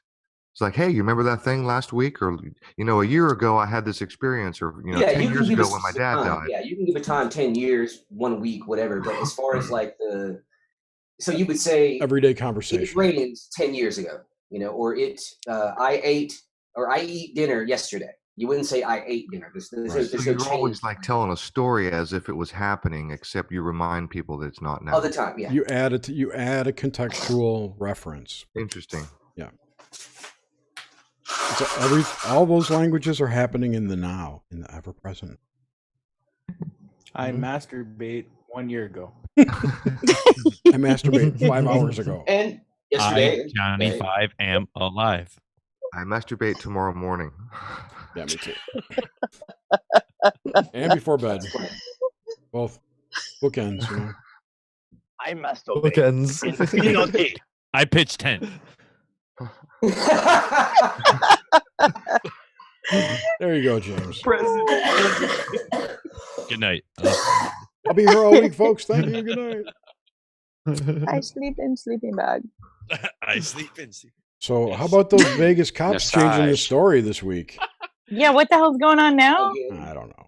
It's crazy. Are they kicked out the sheriff's crying? The sheriff's crying and shit. Was he? Oh man, he's all. And the sheriff's pissed. No, he's been pissed from the beginning. I love every he press has conference. Not wanted to do this. Every press conference, he has his FBI handler behind him. His handler. Yeah. Yes. He handled his tent. I said to somebody a week or so ago in the comment section under one of my videos who asked me about Vegas, and I said, the word of the day for Vegas is confusion. It's been that way since day one. And I came on and I talked to you guys last Friday. Yeah. And I remember bringing up the analogy of the Roswell incident, where within 6 to 12 hours, we had 2 conflicting stories from the source, from the government, from the media. And both sources took everybody in 2 different directions, and neither one pointed to the truth. These same thing with the Boston bombing. They're masters. They know what they're doing. Yep. And there's a lot of people running around the web and YouTube saying that, things happened out of their control and this is all damage control. I doubt it. I think this is all freaking misdirection. All of it. I'll be honest. There's a guy, and you might have a strange opinion of the guy. I didn't actually know this until just last night. There's a guy named Robert Steele. Yes. Yeah, ex-CIA. Yeah. And we know Robert. Has some crazy ideas about slave children on Mars or something, but I actually haven't heard that firsthand from him. But I saw an interview with him day before yesterday or something, and I have to say how he broke everything down to possibilities. I mean, it was speculation, obviously, to some extent, but there was a lot of things where there was these multiple layers, and it just really made a hell of a lot of sense. I'll see if I can find that link, and you guys can. It was the one on Alex Jones or the other interview you did yesterday. Was it SGT interview? Was it? I mean, he's been everywhere. Robert Steele is all over the place. Yeah. I tell you what, let me just check my We YouTube should talk history. about him offline. And anybody who listens to somebody like Robert Steele, I would only suggest, because I don't know for sure. Get another source. Stay away. Well, that was the thing. Like everything that he Once was a company man, always a company man. checking out. We can't prove he is a company man. He wasn't really going. He wasn't going wild with any speculation. It was just more like, this is how this could happen. This is how it could be done. This is part of a sort of the playbook that he's supposed. I gotta throw something out, guys. Why is there so much bystander evidence with like police violence, but none of these shootings or any of these terror attacks? You know what I mean? Like, yeah, because the police violence videos, I would suggest that many of those, probably most of them, are also staged. Fake. Yeah. Mm. And I don't remember which one it was because we've had so many in the last year or two. But there was one where a black guy was running through a field. He had already had a short. Scott? Yes. Scott. Oh my Yep. God. Yeah, that was in South Carolina, wasn't it? I mean, yeah, you tagged it right there, Susan. Yeah. Absolutely. Scott. What was his first name? I think it was Walter. Walter Scott. That's correct. Mm-hmm. Nailed who it. was And there Walter Scott? Some guy on The the black side. guy the police were chasing, and they shot him. Yeah. I saw that. And some guy was across this chain link fence videotaping it. Uh-huh. He was, yeah. we just always have direct bystander video from a phone of like police violence and whatnot, but with these news stories like the Boston bombing, we don't have very much. The only one that I saw one that Jerry linked today. And that was the only one that I've seen. That was like, but even that was crazy because it definitely sounded like there was gunshots coming from all directions, but you don't hear any bullets whizzing by or anything. And it's really hard to tell with. It looks arbitrary because there's no carnage. It's like a it's not direct carnage, but we see it all the time with police and none of the time with any of this other stuff. Here's the thing. Even if they showed carnage, would anyone believe it at this point? Yeah. Not I mean, there's definitely a threshold of none of us probably, but there will be everybody else. I think Killendale is right. Somewhere there's a threshold. Yeah. I also think that those pictures they released right away, we never get crime scene photos that quickly from possible terrorist events. No. That was one of the really, really strange Those are fake things. as I mean, fuck. That was a red flag. Or staged or preset or something. The whole has Jesus been found yet? He disappeared last night. Yeah, where'd he go? After they said that he had been arrested and then they had to retract that, I don't really understand what was going on with that at all. Well, I've said this before and I will say it again. The bodyguard, the valet, right? He disappeared. No, the valet disappeared and the security guard, who's not really And a also, security guard. the security guard. There is no Jesus Campos registered as a security guard in the state of Nevada. No, there is not. Yeah, every security guard has to be registered, and he's not. He's not, right. And registered gun owner, right? that could be a situation where maybe he was employed illegally and he just took off. I don't know. It could be that simple. Or he was part of the op. Or he was part of the op and got hit with a ricochet, and now they got to. How do we know he even got hit? Well, that's I heard there was a security guard that died. No, nobody died. that Inside the hotel. That went away really quickly. You heard that too, Aaron? The other thing too, he took the person that did the interview with the valet. That news reporter disappeared too. No way. You know what's missing? You know what? There's no like photo of like a bunch of gun shells laying next to each other. If this guy really shot and killed that many people, that would be an iconic photo for there'd be brass the kind of trauma that And the picture they do have, and it would probably they're be live rounds that under are the sitting blood. next to him. The one thing that struck me there's casings on top of the blood in I'll that find picture. that If you picture. look. But the thing that got me was I thought that they were live rounds. this Jesus Campos. Is my voice too low? Can you not fucking hear me again? No, we can hear you. Okay, you're just talking over me. Shut up. The dude, the paddock guy, shot 200 rounds through the door into the hallway, and he only got hit once in the thigh. He was really lucky, Jerry. What can we say? He's a hero. So here, I'm going to lay some crazy shit on you for a second because I thought of this today.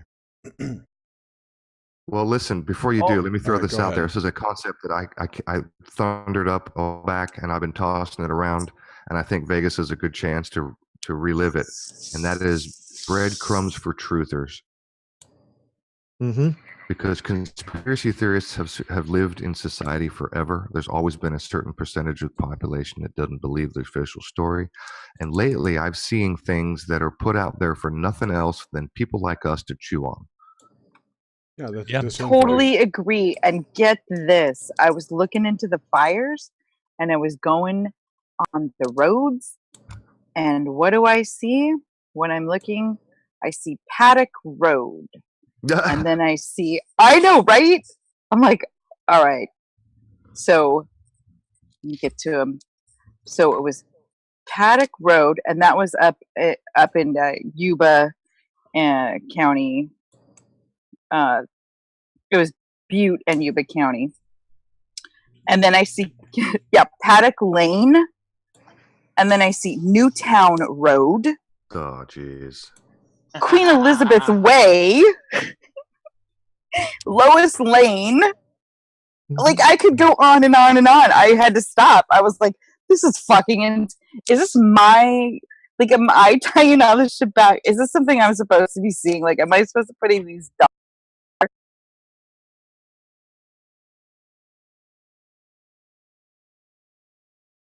I got this from actually it's on Reddit. This is the guy who gets it wrong all the time.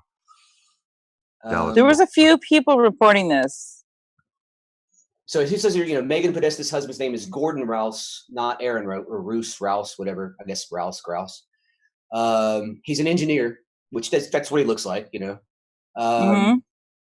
And then this guy's, you know, this guy looks like a Fed. Totally. This guy looks like, you know, he teaches engineering or something. So All right. yeah. I fucked up.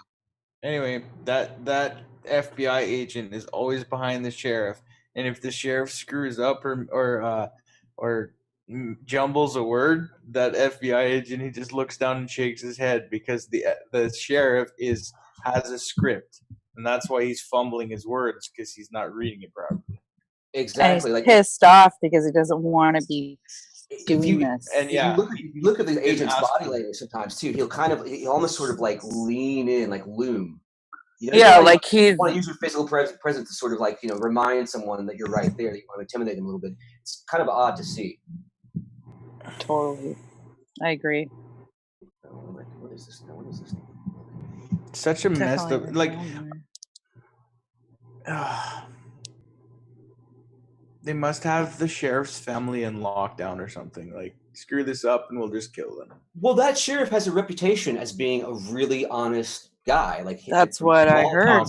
He's a stand-up guy, and so he's the only guy guy. He keeps contradicting himself, and then, you know, if you're a stand-up guy and you contradict yourself, shit happens. We realize that, but you get to a point where you contradict yourself and you go, you know, hey guys, listen, I'm sorry, we had poor information, we have new information, but he's very defensive about it.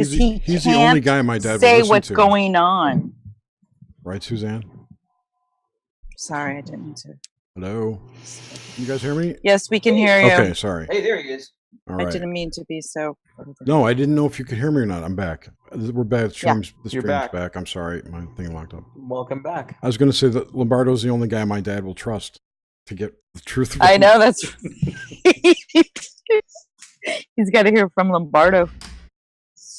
I cornered my write a dad. tell-all. I was like, Dad, who are you going to believe here? You know, if they keep saying it's this, but it looks like it's something else, and everyone else says it's something else, who are you going to buy your info from? Like, I'll buy it from Lombardo. Okay. Well, you know, that's the sort of thing that always makes me so nervous. I mean, remember back with Sandy Hook with what was his Lieutenant Vance or whatever. I mean, this guy was like literally coming out and saying, "You will not discuss this as some sort of crazy conspiracy theory." He was very, very almost militant about it, you know, making threats about detaining people and, you know, doing investigations and arrests. They haven't so far done that with this, and I think it's because they don't want to. I think they want more people to just come up with more and more ridiculous ideas, so that eventually the narrative is so muddled that all the mistakes that people can find that they have, you know, the other witnesses that come out can just everything can be discredited. And then after a while, it dies down. I mean, even look at Sandy Hook. Everything dies down so quickly. People aren't talking about these things anymore. And that really bothers me. Maybe just because I'm here, maybe I have a false sense of that, but No, it died down. People weren't there. There were fringe little groups talking about it still, and watching Wolfgang and go through all the court stuff, and then after that was done, there was really no new information until just recently, as far as I know, from I actually what watched I've that thing seen. with Marty Leeds and Marty Leeds. Yeah, that was pretty compelling stuff. Yep. Will Marty Leeds put a video on in Vegas?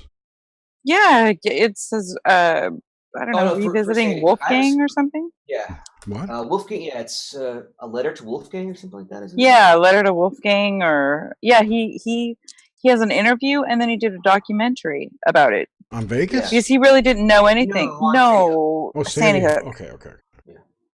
Soon to be Vegas, though.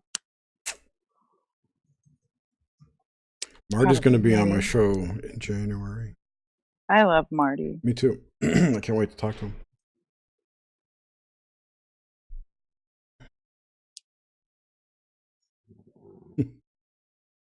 Great. Yeah, man, I don't know. That's some weird shit out there. So, Grim, going to bed. Oh, fuck. Doing that. Good night. Night, Grim. Night, Grim. Good night, Grimmy. Cut some meat for me tomorrow, buddy. Dear Wolfgang. Dear Wolfgang is the name of it, by the way. Yeah, I found it. I'm sorry. I don't remember what I was going to say. I don't remember. I had a bunch of things to add. There was also a theory that the shooter at the Mandalay Bay, that Mr. I've heard his name 15 times today. Anyway, Paddock was, or the case. So in Sandy Hook, what the hell's his name? The bus driver guy. They're saying that he's Paddock or something like that. Oh, Gene Rosen. Gene Rosenberg or Gene Rosen. Something like that. Rosen, yeah. Yes. There's a certain similarity, but I think it's more of just the body type and facial traits. They're not the same guy as far as I can tell. And obviously, I know the height is one issue too. The Stephen Paddock seems like a fairly large guy. Yeah. In most of the pictures that I've seen, although he is standing with a lot of Filipinas, so perhaps he's actually, maybe that's exaggerated because maybe they're short. I don't know. Dude, I'm big in Japan. I'll tell you what, talk about China, that's one that you'll be surprised about. Now, there are places here, particularly in the south and sort of near Yunnan and everything, where people are small, but where my wife is from, for example, in Dongbei, holy crap, they are gigantic. Yeah, well, they got that basketball player, right? Yeah, man, you like, I go up there and I'm not a big guy, I'm like 5'10", but I mean, I'm dwarf. Luckily, my wife is like very, very small, but she doesn't. People don't even believe she's from there. Yeah, you especially like here in Beijing, it's you see some. I'd say it's about 60%. Like, wow, that's bigger than I expected. Where can I get me one of them pygmy wives? Oh man, I don't know. Mine's a little bit of a handful. She's a Chinese and Mongolian. Oh boy. Oh, I once again forgot what I was going to say.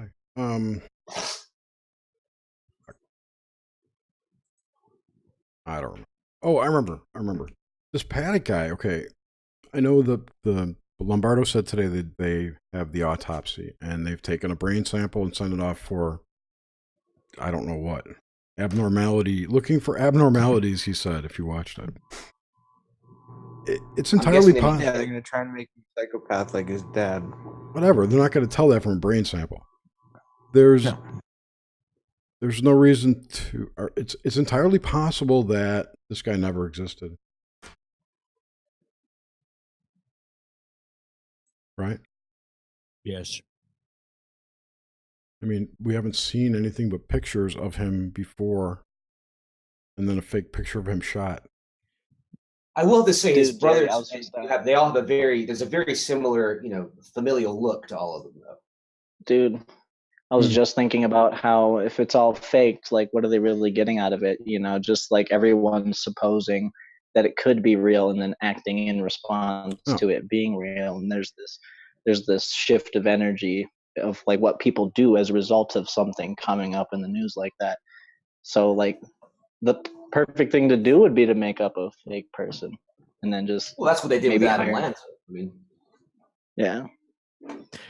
I was just listening to A Culture today, Ryan Peverly's show, and Yeah. they were talking about, or he was talking about the term. And what I didn't realize until I heard it again today, but talking about the X-Files show and how these things, but how it's all just a conspiracy of men,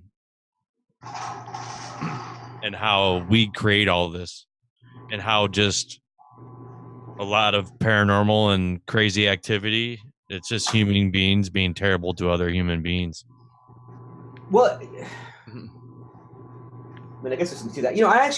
This is one thing that I always try to consider is when people always talk about conspiracy, they always have this sort of image of these guys sitting around somewhere and plotting in some dark office somewhere.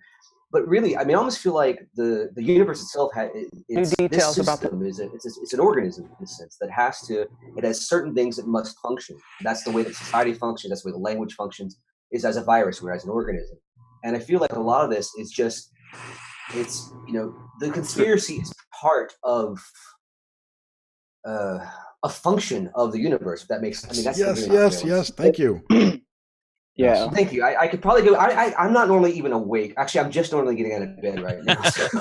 Well, just like how geometric designs and natural formations like that come up because of just the structure of reality. Something like Mandala Bay. Mondwas was making a point how he's saying it was like a spiritual mandala, and then Aaron Rufuscat was saying it was like, I'm seeing fucking 10s everywhere, 10 being the new beginning. It's like a bunch of seeds just bursting out of the soil, kind of like all different individual takes on one story, kind of like a shitty game of mass telephone. But I saw it on an interdimensional level as like a mandala being created reality where you start to see all these and it comes that they're all refracted, kind of like the facets of a diamond in an imperfect way. And it's just kind of these things happen, whatever, it's just kind of the observation like that. That's what I'm trying to get out, I guess. That we only see it that way because I don't know what you're trying to say. Well, if reality is like this convergence of light and sound, and Fibonacci sequence appearing on the seashell, it's like a natural formation, like something like a mandala.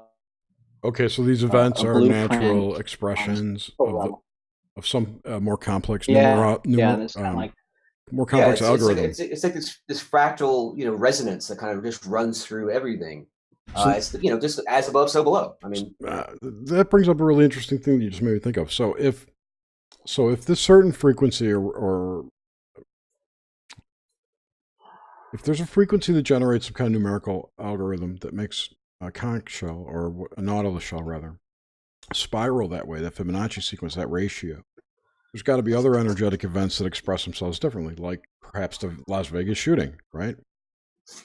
So what if that's how our reality has been hacked? If it has, that people figured this out and they can, I don't know, turn up CERN and hit lead atoms together and it makes a certain frequency that causes false flags. I mean, what's and perhaps that's why there's such a struggling narrative. Sorry.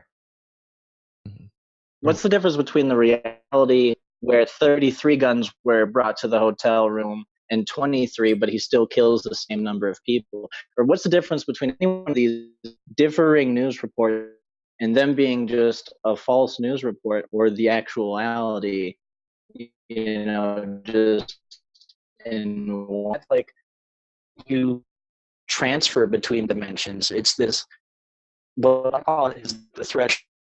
I really wish I could hear him. Yeah, dude, Is he breaking up for you guys too? Yeah, we can't hear a word you're saying. Aaron, I don't hear you. Your voice, we can't hear you, bro. He's talking, but nothing's coming out. Oh yeah, wow, that's Your sound. It's like a bad not muted either. I don't understand it. Mute. Unmute. You had this problem last week, Aaron. Remember? Aaron, talk. Yeah, you're here, dude. No, we can't hear you. Nope. No. Try another USB plug with that snowball. Yeah, unplug it and plug it back in. That's what we did last week, I think. I have to do that with mine. So yeah, so Killer, you back? Am I still here? Yeah, you're here. Yep. Okay. Are you back? Yeah, Kill? I'm back. Okay. Yeah, I hear what I'm you're back. saying. I was saying, like, what if it's that the threshold of believability, like what you call a credible news source, is your reality, and that's the gap you have to cross in order for like something like manifestation to take hold. Yeah, I'll buy that. I believe. Okay, yeah. Think about it this way. You know what I mean? Like, if there's this, they're creating this discord, and so the reality tunnels get mixed. They get jangled up to some extent. I mean, that seems like How about this? They spawn. It's an imprecise art. Like, they haven't figured out exactly how to do it yet. How about this though? They spawn new potential realities, and the ones that get the most adherence or the most buy-in maybe become true. Well, here we are speculating no one actually died. So, I mean, and a lot of people are like jumping and biting these, news stories as hooks, and they live in that state of mind where it is a reality. Why I stress that we shouldn't focus on what happened so much as what's happening because of what happened. Exactly, and that's why I feel like there's this. I actually do really believe that there are these various bifurcation points in reality, and that it may actually come to a head where there literally becomes this place where our sort of sense of reality is the narrative, that is the world that we live in, and for others they split off into another another reality. I know that sounds a little bit woo-woo, but I'll actually try to sit down and put some thoughts together so I can explain it. Well, that's not that theory. That's not an uncommon thought. In fact, a lot of the people who claim that there's a 5D Earth out there, that's how you get there.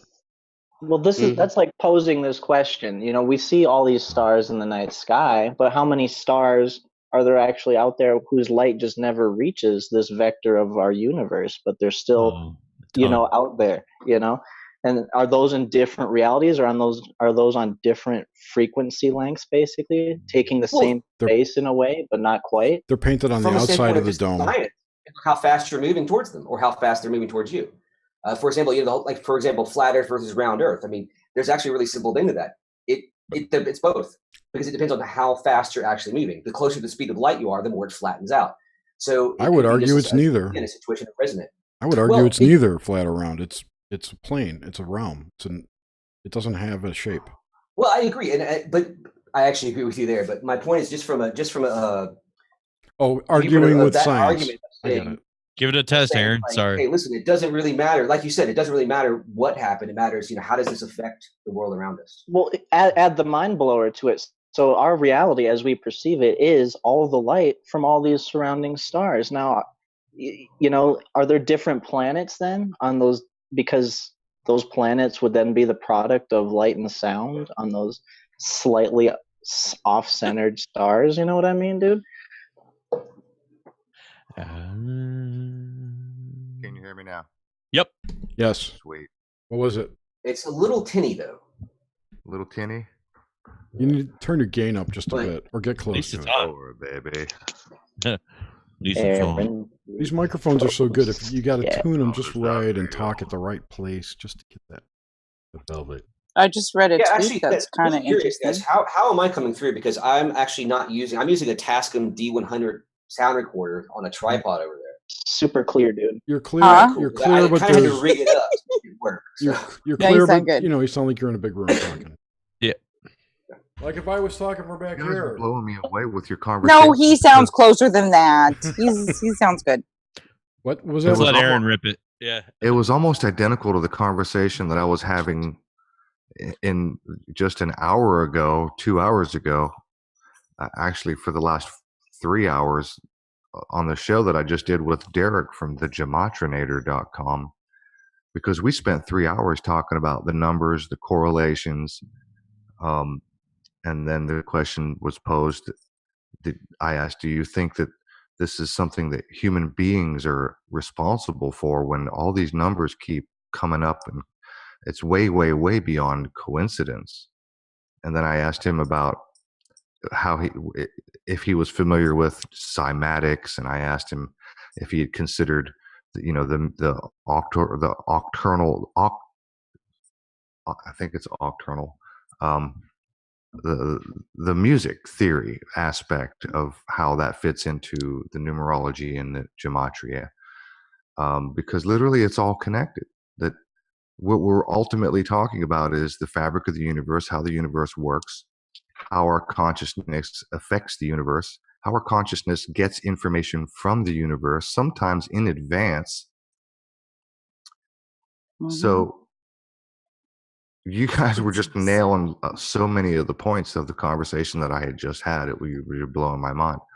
Yeah, I think a lot of that's what the synchronicity comes in is that's actually what they're ripples. They're these resonant ripples. Yep. That, sometimes they reflect off of other things, and I think that's what causes some of that discord. Did you read my article, Thomas? Bizarre information. Did you read that article I wrote? Which one? About ripples?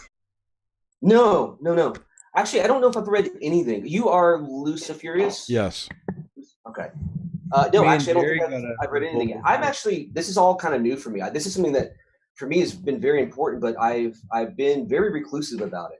I like to figure things out on my own before I get too much input from everywhere. I'm exactly the same way. I commend you for that.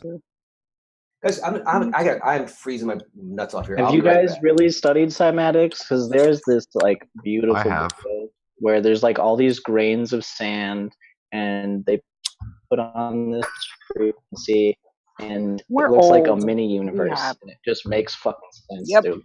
I've conducted. They can also do that. I've conducted cymatic experiments in my basement, and some of them are on my show, and a couple of old videos on my old channel, where I take it's basically a picture frame, and I don't know if you know this material, but it's a thin, clear plastic that you can buy at Home Depot to stretch over your doors and windows during the winter. It's for it's just another barrier for insulation, and it has a clear double stick plastic tape that you go around your window frame, and you stretch this plastic, and when you stretch it tight, it's thin and lightweight, and so all the wrinkles come out. It's totally clear. So I stretch this drum tight over a picture frame, and I pour salt, and I use sugar, and I use coffee, and I use drywall material, and I downloaded on my phone. It was pretty simple, really. It's just a frequency generator. Yeah. And you can adjust the frequency 1 hertz at a time, and I've got a Bluetooth speaker that I set up underneath of there. You ever just sit there for hours and meditate and go through the range and visualize, man? I've got a video where I use my didgeridoo to make a pretty interesting pattern. I bet. In fact, I've studied cymatics for a long time, and I have seen cymatic patterns that show literally every single fucking shape that you can think of, every pattern in the universe, every I'm talking about giraffe, like the coat pattern on a giraffe. I'm talking about turtle shells. I've seen cymatics that show spinal cord, a human being, a human spine. I've seen cymatic patterns that show, of course, simple shit like zebra. Boom, you're into sound healing, right? With that, right? Because the theory of co-resonance on a healthy spine would be at a perfect frequency versus a non-healthy spine, right? Yes, but it goes way deeper than that. I've seen and read articles and videos where they have confirmed that they can use certain frequencies to literally tear DNA apart. It'll literally cause a DNA strand to absolutely unravel. Whoa. And then there's a certain frequency that they can hit that same DNA, unraveled DNA, and it'll freaking spiral and put itself right back together. Man. Well, because isn't DNA? You know how they're attaching information and light to DNA now? That opens up a whole new realm of just mindfuckery right there. Isn't DNA like a frequency band itself, and it cradles particles, and that's it? Like if you just you know what I mean? Well, they use those tuning forks, and they can go in your harmonic resonance and repair. Say you have a fucked up back or something, and they could find and pinpoint. I mean, that's probably low scale compared to ripping a human being apart and putting them back together again. But Well, you know, everything in creation is held together by sound and given its substance by vibration and frequency. Absolutely everything. Absolutely. I mean, universe. You know, one song, one word, the word, and everything in it has its own instrument that's being played, its own melody, its own personal song. And that's what mandalas are. Exactly. You know, What this about I my don't know if this jam might be is? interesting or not, but recently we had some friends come by. They had this biofeedback machine, right? Nice. But it was one that I'd never seen in a way that I'd never seen it before. And I haven't seen one in years. But so all it is headphones, and it has these two little. Well, I know on one side has this little thing in it that sends out a frequency, right? I'm kind of skeptical of it. I'm like, okay, this is you know, it's a little silly for me. And lay down, and I started feeling really weird. I'm synesthetic, so I started like having weird like smells and tastes and all sorts of shit as this thing when it's firing up. And I'm like, you know, my head feels like it's under this pressure, and I'm kind of just about. Say you're synesthetic. Yeah. You have synesthesia. Yeah. So I want to snatch the headphones off. Actually, I'll tell you about that in a minute. Actually, there's something interesting that I want to talk to you guys about. But anyways, this thing was, I mean, it was unbelievably accurate. I've had a lot of injuries from martial arts and the fire department and skateboards and everything. They were telling me like, you know, where my back was messed up, how it was, you know, my liver, that my lung capacity was massive, but that my throat was messed. Like, I mean, it was better than any doctor's appointment that I've ever had. It was far more thorough. And I was like, guys, you know, and they had another one where you hold it, and that one was not as accurate. That was maybe, I'd say 40% accurate. This other, do you remember? Like accurate. Do you remember what the device was called? The headset? I don't. It was part of a system that they bought. But basically, it's this. My mother-in-law's. It's this friend of hers that he just thinks it's cool and maybe wants to do it as a business, and so he bought it to test it out and see, you know, what we think. And it's this unit that he buys, and it's all the whole menu it's massive, but it's all in Chinese, so I really don't know. But as far as the synesthesia thing goes, I actually believe that anyone with proper meditation and proper way of thinking can actually create synesthesia on a semi-permanent or permanent level. I always knew that I had a few strange things about how I interacted and how I sensed the world, but until I was in my late 30s, I really didn't think anything of it. I didn't think it was anything special or unusual, but I knew that like I would things like a coffee cup. If I put down a ceramic coffee cup on a stainless steel countertop, I could hear it and then I could taste it. And then I could not drink the coffee because the coffee would taste like metal. Wow. And that was where it began. And then so I said, I want to hone this. I want to see how far I can take this. And at the time, most of my life, I was pretty much straight edge until, well, when I was young, I was. And then I eventually started drinking and smoking cigarettes and shit, but I never did anything else. And then I started using cannabis to help me with these meditations, and it just blew it wide open. And I think it's something that everyone that is into meditation and is into being more sensitive to the world in a positive way, not oversensitive, but being able to experience the world in new ways on a daily basis. I think it's something that can be done. I want to put together some work about all the little tricks that I did to improve it. And I want to do some research on to see if anyone else has attempted this as well. But it's something that I've really honed to become something that I can, and you can turn it up or down, you know, like anything else. For me, it's a lot of it is, it used to always be negative things. It was like certain sounds would, you know, like fingernails down a chalkboard, you know, everybody kind of hates that. Why? Because you feel it. It's very, very visceral in ways beyond your ears. It makes your tongue feel a little numb. It makes your eyes sort of squint up. It has all these other effects. And so even starting with something like that, an unpleasant one, is how I actually got into the more pleasant aspect. So that's the synesthesia. Cool. So now you love chalk marks? No. I haven't gotten that good. So now you eat chalk? Now I eat Ate poop. He's going to be on my strange synesthesia. addiction soon, right? Yeah. My mom has synesthesia. She sees colors in association with numbers. See, I have sounds have colors for me sometimes. Paint by numbers. I don't do the numbers thing. Yeah, paint, dude. That's paint by numbers. That's crazy. I have a question. I frequently when I'm reading, I will know a word is misspelled, not because or that I've misspelled something. because I do a lot of handwriting. I do like my own hand notes. It's more visceral for me than typing into the computer and seeing shitty spell check. But I usually know I've spelled something wrong because honestly, the word is the wrong color to my eyes. So I know I spelled it wrong. I see it as like pixelated. If I look at the whole page, I can see misspelled words they're not clear. Like a lot of times. Yeah.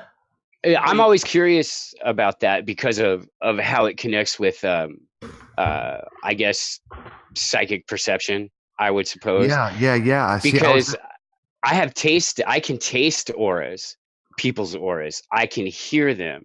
Really? I can see them. Yeah. And not just aura, but like I can sense the difference or feel or smell sometimes the difference just in like literally in a person's emotional state.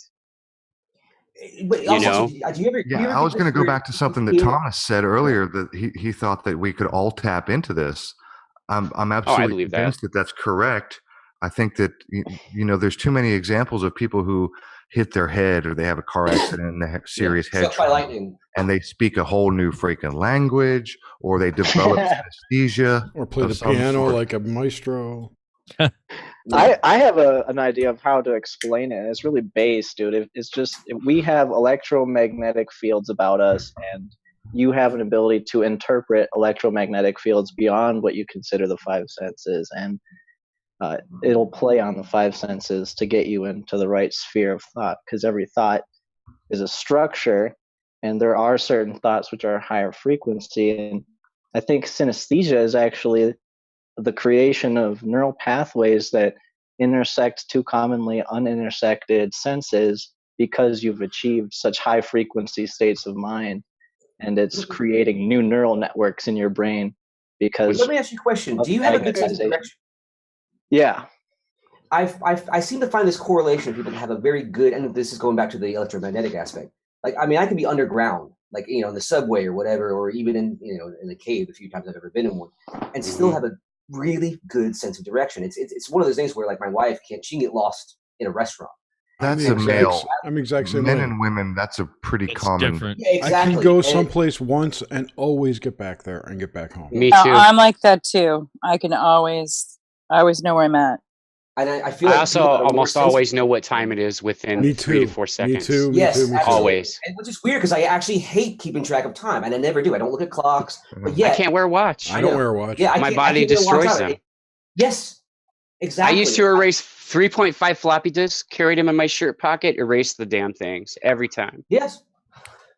I remember, and I've kind of gotten over it now, but when back in the mid 90s, I used to spend a lot of time in the library, and you could tell that I had been there because every search computer, the what do you call it, the card catalog on the computer, the terminals, everyone would terminals, they would just be out, and they'd be like, "Oh God, you're here again. I'm sorry."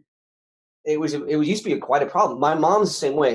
She actually found for the watch thing, buy a decent watch won't work. Buy the crappiest little cheapy watch, and somehow that actually keeps working. I don't know why.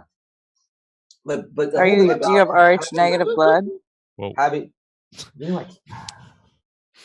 Why did I know you were going to say that? Because we've talked about this so many times. I know, but it's like your woo fallback. Well, we need to find all the Nephilim. Come on.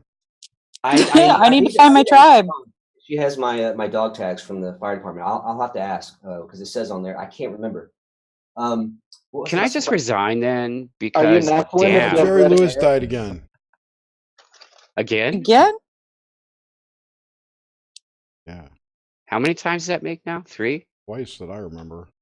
Talk about clumsy pruning of parallel possibilities and timelines. I mean, if you're trying to go for selective branching, bitches, get out the good pruning shears, you assholes. Wait, he died in August. Stop making all the Mandela effects. You're wounding reality, jackasses. Wait a minute. He died. Okay, this probably it's just us, but he died August 20th, the day before the eclipse, at the age of 91. Whoa. Thank you, James. Thank you. Well timed. Which video? Fractal, which video do you want? Sorry. Go ahead. God damn it. I was talking to someone in chat. Oh. Don't mind me. Keep talking. Go ahead. Didn't mean to interrupt. I'm trying to remember what the hell I was going to say. Oh, so like for example, like have you guys ever had this situation? Like I was in my old bar. I had two, and the bigger one. My partner and I were upstairs getting ready for this comedy show, and I had my back to the window, and all of a sudden I just stood up and went like real quick and turned around and looked out the window. And I was like, this guy coming in, and this is winter in Beijing. It's quite cold. This guy's bundled up. He's got like a balaclava on, a hood. And I turned around and said, Whoops. Sorry about that. And Ken's like, my partner's looks at it and he's like, okay, all right, well, let's keep an eye on it. Turns out he knows the guy. The guy's notorious. He's a journalist, actually. The guy's a notorious crazy person. And he gives people such bad, like even normal, just everyday people are like, man, what's wrong with that guy? So let's talk about how do you sense that? You're not seeing it, you're not smelling it, you're not hearing it. There's obviously more input than a normal, let's say, normal functioning mind is ready to handle. And I think that the more I think that's why people like us like to expose ourselves to the paranormal, for example. It's a great way to expose yourself to more of this, to remind you of more possibilities within the world around you and how much further you can take it, how you can hone those senses. I don't know about you guys, but I mean, I've had, and oddly, and this is a cultural thing, I believe there's like a cultural sphere, a narrative, where I have had, my entire life has been full of weird paranormal experiences, some of them quite striking. And yet, for the past 10 years, not much, because I don't relate to the sort of noosphere of the Chinese mind. So you're not tapping into the collective unconscious of their culture. Not of their culture. Because you're not interfacing with it in the same way they do, because you're not native. Exactly. I've had two situations since I've been here where I had this, what could only be described as a Kundalini experience, and then a bizarre series of dreams and events that took place after that. But they were very much based on me personally. And there was a plant medicine aspect that I wasn't on anything at the time. I was actually just using binaural beats to meditate. But there was these constant dreams of these, it was all about plants. And these plants were not, it was obviously somewhere in a jungle. And that's what started getting me interested in ayahuasca and everything else that I still haven't done, but I'm fascinated by because I dreamt them. They came to me. I had these dreams. And my wife was having the same dreams when we would sleep in the bed together. But when she would go off on business, that would not happen. Now you got me interested, and Jerry will confirm this. I've brought this up on more than one occasion. Before you were boring. That's what he's saying. No, he said that his wife and he were having the same dream. I know, and you said, now you got me interested. I said, before he was boring. Never mind. Yes, I can confirm what he's about to say. Wait, I'm sorry. Did I miss part of that story or something? I'm sorry. No, it was a joke. It was a bad joke. At your expense, no less. Before I was born. No, he said. Okay, you said you. Now you've got my attention. Like, what was he boring you before that? Like, never mind. Yes, what Aaron's about to say is absolutely true. He said this on many occasions. I have tried to get people to intentionally try to have the same dream. I've tried to find a group of people that would work together on a regular occasion for the purpose of honing whatever it is within us and trying to have some sort of interaction with each other in a dream or have the same dream or aspects of a dream. You know where I'm going with this. I said this to someone on Twitter just the other day about welcome to the hive. I'm trying to do so we have a place that has float tanks here in Beijing. Oh, I've always wanted to try this. Somebody else was talking about it. I said, what would be cool is if we can coordinate that and let's go in. Oh, dude. Yeah, I got one right down the road from me. Yeah. And try that. I've really been wanting this because I've had this whole idea about these experiments with bilocation using float tanks, identical float tanks. I know that's a little out there, but it's not out there at all. It was it was borderline something really, really powerful happening there. But, you ever speaking of plants and biolocation, you ever heard or looked up or anything. There's a whole test on biolocation in plants, and like, okay, say I was at your house and I busted off like a leaf, and apparently in that leaf's aura or whatever, frequency, it experienced trauma. So then you move, like, I don't know, outside your house, and whenever like it knows this trauma. I don't know if it's like every time you come, or so the trauma anchors to the spot in the house where it originally happened. Yeah, so like I could be in Beijing, and it would still experience this trauma through this like biolocation thing or whatever. Oh, actually, I was talking about bilocation. Actually, to sort of to go into one tank and come out in another. Which is a little more bizarre. Perhaps. You're talking about Tesla teleportation. Dude, that would be nuts. That's teleportation. And in that case, it was more of a mental exercise of bilocation, and then with the ultimate goal of teleportation. Yeah. Well, the problem you run into is you don't know if you're going to come back to the same reality. If you're going to move your focus like that, I would imagine it takes a very strong discipline. I know it can be done. I've heard stories about it. Man, can you? You have to be intimately familiar with your own quantum frequency. Yeah, because what if that's you your homing beacon in someone home. else's in head? What if I get stuck in Aaron's head? Like, well, it wouldn't really work that way. enough What would people in actually here, happen is you'd get stuck in the next nearest reality, like your own. And you could potentially live literally the rest of your life without knowing the difference, because the differences might be might be in the minutia. Are those dudes we all have in all of our towns that we all live in that are walking around just all fucked up? No, because you in that universe did the exact same thing. That's how close it was. Well, have you ever had this? Like, I've had occasions where I was very tired. For example, I was really, really tired, and I was driving home. I had a very, very long drive, about a 2-hour drive home, and I kept falling asleep, and I fell asleep, and then woke up. And I'm sitting in my driveway, and it's daylight. Oh man! And I remember having this immediate thought of, I remember crashing and dying. I actually had this brief moment where I could hear it, I could smell it, I could feel it, and then it faded. I experience my own death all the time.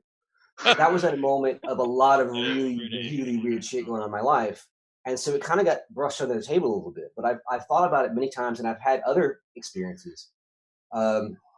I was trapped in a structure fire one time, and the roof collapsed, and there was that same feeling. When I got out, I thought I didn't make it out, and so it makes me really wonder, are we just? Do you have any spirit companions that you communicate with? Not that I know of. I mean, when I was a child, I believe that I did, and I do have these occasional. I don't know. I feel like I'm companioned, for lack of a better word. And I can think of two particular experiences. One happened to not me, but it's me and two friends, when we were in our late teens, late teens, 19 years old probably. And the other was when I had this Kundalini experience, where there was this presence that.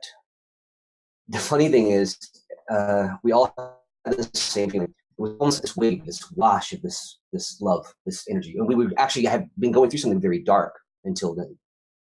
And as it washed over us, everything just felt okay. And we all started talking at the same time. And this is when we all realized that we were all into this stuff. We had grown up together, but we had never discussed the bizarre in this way. And the weirdest thing was our perception of the world had changed. We all agreed that until that had happened, we had never been able to look at the top of this refrigerator that was in the room with us. We had a back porch that had a refrigerator in it.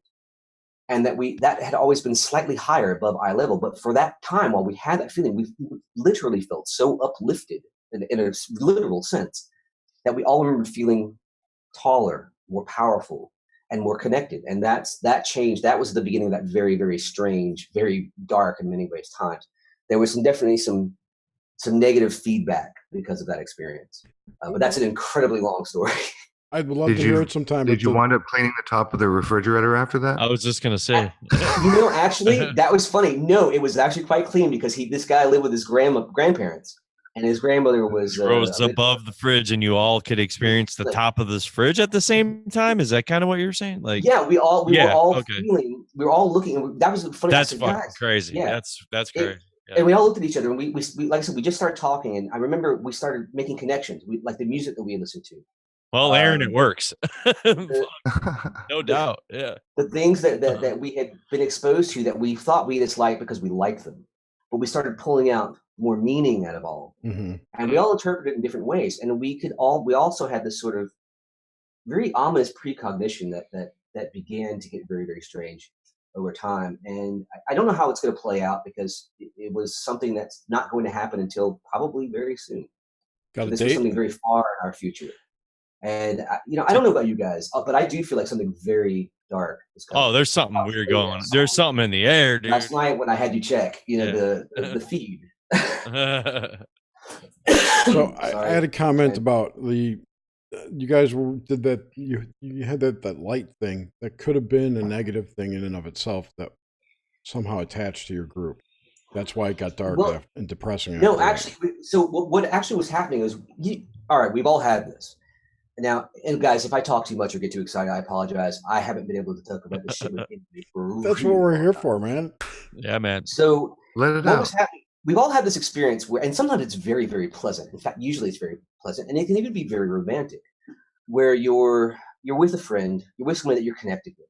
It could be a lover, a friend, a small group of friends, and you're talking late at night, like we are now, but we're actually in the same room together. And there gets that feeling where sound and light from the outside just seem to just stop. You know what I'm talking about? Where when you look out the window, there's nothing there. You don't notice the cars, you don't notice the crickets, you don't notice the street lights. It's as if you're in this own small bubble, right? Well, we had that feeling, but we felt something coming, something dark, something impinging, something pushing into this. We were on this porch, and like I said, it was a screened-in porch, so it wasn't like there was glass that was filtering out the noise. It was just completely silent. And this is in middle Georgia at night on a summer night. So, I have that in I live in Canton, Georgia. Oh, really? Atlanta. Really? Okay. I grew up around Macon. I have the same thing up here. That darkness, quiet. I call it the oppressive sky. Sky feels oppressive. You can't really see the stars. It's black. Yeah, it can often be but it's only when you're having this really internal connection with the people that you're with. And that was very, very dark. And what we were really getting nervous, we were getting scared, which is strange because we were into weird stuff. We had this little ghost hunting society and stuff since we were like 15. But it was just sort of the surface, it was sort of like it wasn't into the sort of high strangeness that I became more interested in. But then suddenly there was this wave, this feeling, like I said, and there wasn't actually a physical light. It felt that way. When it washed over, it washed all of that away. And we felt like, okay, this is going to be, we knew that dark things were coming, but that we were not alone, that we were protected in a sense. And I really always hesitate to say that because I don't like the whole, guardian angels are going to protect me. I'm always going to be okay and everything's going to be great. No, you've got to do your work. You've got to put your work in. But the work is fun. After a certain point, it stops being scary and starts getting fun. And then you go backwards and you have that second or third dark unveiling. Isn't that really the point, though, is to overcome that darkness? That's your shadow in a way. Absolutely. This part, I'm working on a novel right now just about this. I mean, you got to get rid of the fear to get to to get through that gate, if you will, which will expand your awareness even further to the next. There's like 9 levels of that shit. So you can face something even more terrifying. I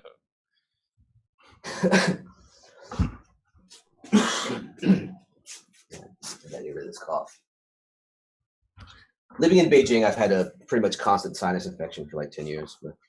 Yeah, how's that? Oh, I had that when I first moved to Georgia. The pollution? Is it that crazy? I was like dying down here. Well, I'll tell you what. I don't know how well you can see. No, not really. Well, Beijing, how many people a day do you see wearing masks on the street? That will answer the question. Not as many as you'd think. It's weird. Sometimes people wear them on really nice days. It's strange. Okay. I would say it probably about on a shitty day. I'd say maybe 30 to 40% of the population. Okay, I see 0% here. At least in Georgia. Think about this. So, in this city alone, Georgia has roughly 12, maybe close to 13 million people. in this city, we have 21 plus million people. Fuck, man. It's so take Australia and Ireland and Wales and put it in one city. And in all honesty, I would say that the city is probably no larger than the Atlanta metropolitan area. Well, 4 more million people, and you'll be as big as Mexico City. Oh, Yeah. that dude. There But you Mexico go. City That, is spread out. Isn't that the biggest? Isn't Mexico City Actually, the biggest? Tokyo is it depends on how you count it. Yeah. It's like, is it city limits? Like if you had the metropolitan area? Yeah. Yeah, because like Tokyo is like 230 million, but that's spread out over this massive swath, and then there's nothing after that. Like everybody lives there. Like you leave there, and it's just mountains and trees and shit. Man. But yes, it's like my wife actually said. I said, when we met, I said, well, so where are you? Where are you from? And she's like, oh, it's a small town. It's like a village. You've never heard of it. And so then we went to visit, and I'm like, what? She's like, yeah. I'm like, how many people live here? She's like, I don't know, 3 million. I'm like, that's a village. That's yeah. Yeah, the perspective is just very different. And actually, having said that, like it makes me realize that as much as I suffer for not having the conversation and not having the connection and not having the sort of resonant feeling with the land that I need for a lot of these things that I want to do, being cut off from all of that and being in such an alien place, that's part of why I came here, has actually in some ways really been a benefit. It's sort of reshaped how I see the world and how I can try and interpret it, I guess. I don't know what I'm talking about. You're kind of on the island there of your own thoughts, Yeah, I was going to say, being isolated sort of forces you to, go inward. And isn't that always the basic message of most cultural religions? Oh, man. Yeah. I mean, I actually have always loved solitude, but now I've actually experienced loneliness for the first time. I used to live on a mountain. I would quit a job when I was younger. I would just fuck this, and I'd leave a job, and then I would go and live on a mountain for 3 months. Just live out in the woods and up in North Georgia, White County area. And that was not a problem with me. I never had an issue with that. And then now here, I'm surrounded by all these people, and it's a different type of loneliness. It's a really strange, can be overwhelming feeling, but I think that it's, for the right person, it can actually be beneficial. But I've had enough. Does it feel like being the new kid in school all the time? Yeah, actually, in a sense it does. Because you are surrounded by people, but you don't fucking get the sense that you know anybody. Yeah, and also too, I mean, modern technology. I'm 42 years old, so technology's changed so much in my lifetime. I look at it, I always make kind of joke about it. Like if you look out of my window at night, and I'm lucky about this. I live in a place that has only one street. All the other streets are pedestrian streets, so there's not a lot of honks and horns and shit. But at night, when you look out the window, you see these floating zombies almost. It's just, you see them from the torso up, just lit up because everyone just walks around staring at their phones. And it's like you can literally be on the subway and not be able to make contact. I mean, crammed in and not be able to make eye contact with another. Oh, that's, I don't think technology has anything to do with that. Of course, it certainly today plays a role, but I do a lot of traveling, and I've been many places around the world. And every time I encounter, look, I'm generally an extrovert. I talk to people. I like to make eye contact, smile. I like to strike conversation, teach, learn, all the interaction stuff. It'll blow their minds. I like learning. When you talk to somebody new, you're going to learn something all the time. I love talking to new people. That's why I love going to the bar.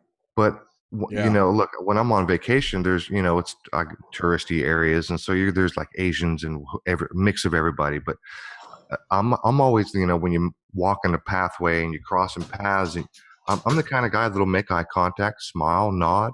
Sometimes I'll say hello, something, hi, or, I'll acknowledge your presence. Yeah. My point is, every single time I do that to an Asian person, I get nothing. They're fucking blank. They're empty. They're dead inside.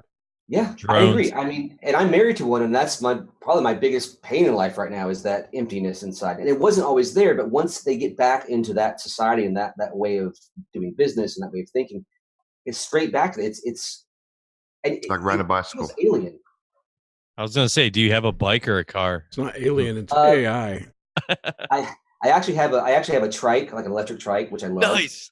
My wife has several cars and drivers because of her business. Okay. But driving here is nothing that you would ever want to do. Oh, I can imagine, dude. Just only ridiculous. 3 minutes or what? But what's funny is, so one of the things, and I think this, I want to see if this works for you guys too, because we have these similarities of type. I've looked back at my life and all the things that I've wanted to do, whether I set it at 3 or 33, in some fashion, I've done. And I remember at 6 years old, I was watching the news with my father, and they were showing footage of Beijing, and all I saw was this sea of bicycles. Now, as a 6-year-old kid, not understanding communism, which, by the way, let me go ahead and answer this one for you. There's nothing communist about this country. It is rampant capitalism, every man for himself. But that's neither here nor there.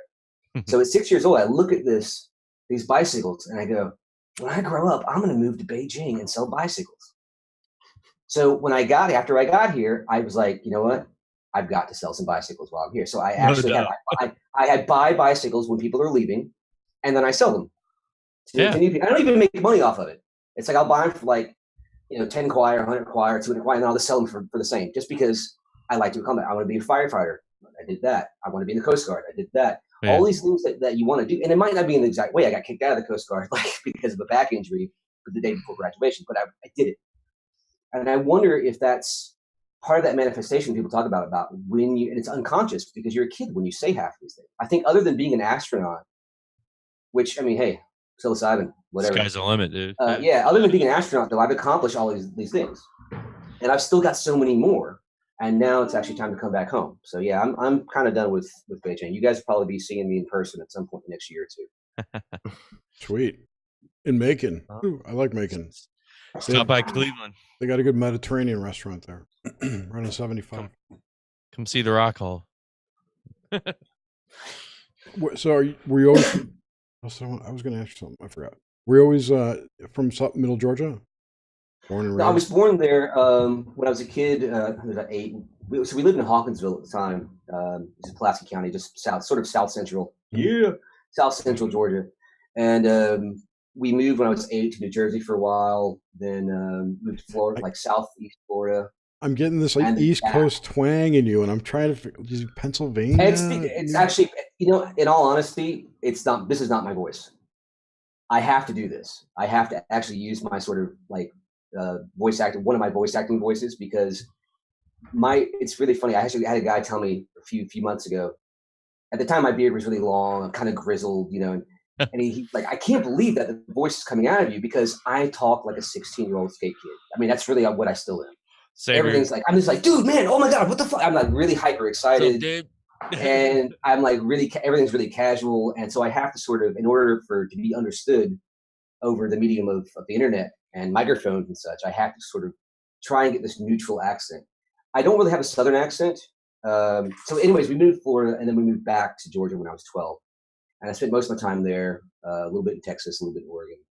But I don't really have a Southern accent unless I'm drunk. Well, you got a little bit of a twang that comes out on some words, and then you got some Jersey coming out in some other words, and it was really confusing. I'm really good at trying to pick up where people are from based on what. Never mind. I had you pegged for Southern Pennsylvania. Whatever. Nope, only driven through it. Yeah, but you can't tell where I'm from, eh? You're from up. I don't know Canada as well and the dialects. Well, you all sound the same to me, Chad, you're from Southern California. Knock it off. Yeah, I know. He's from. Oh my God, I'm just like. You're a total Valley girl. I'm just a Valley girl. Totally.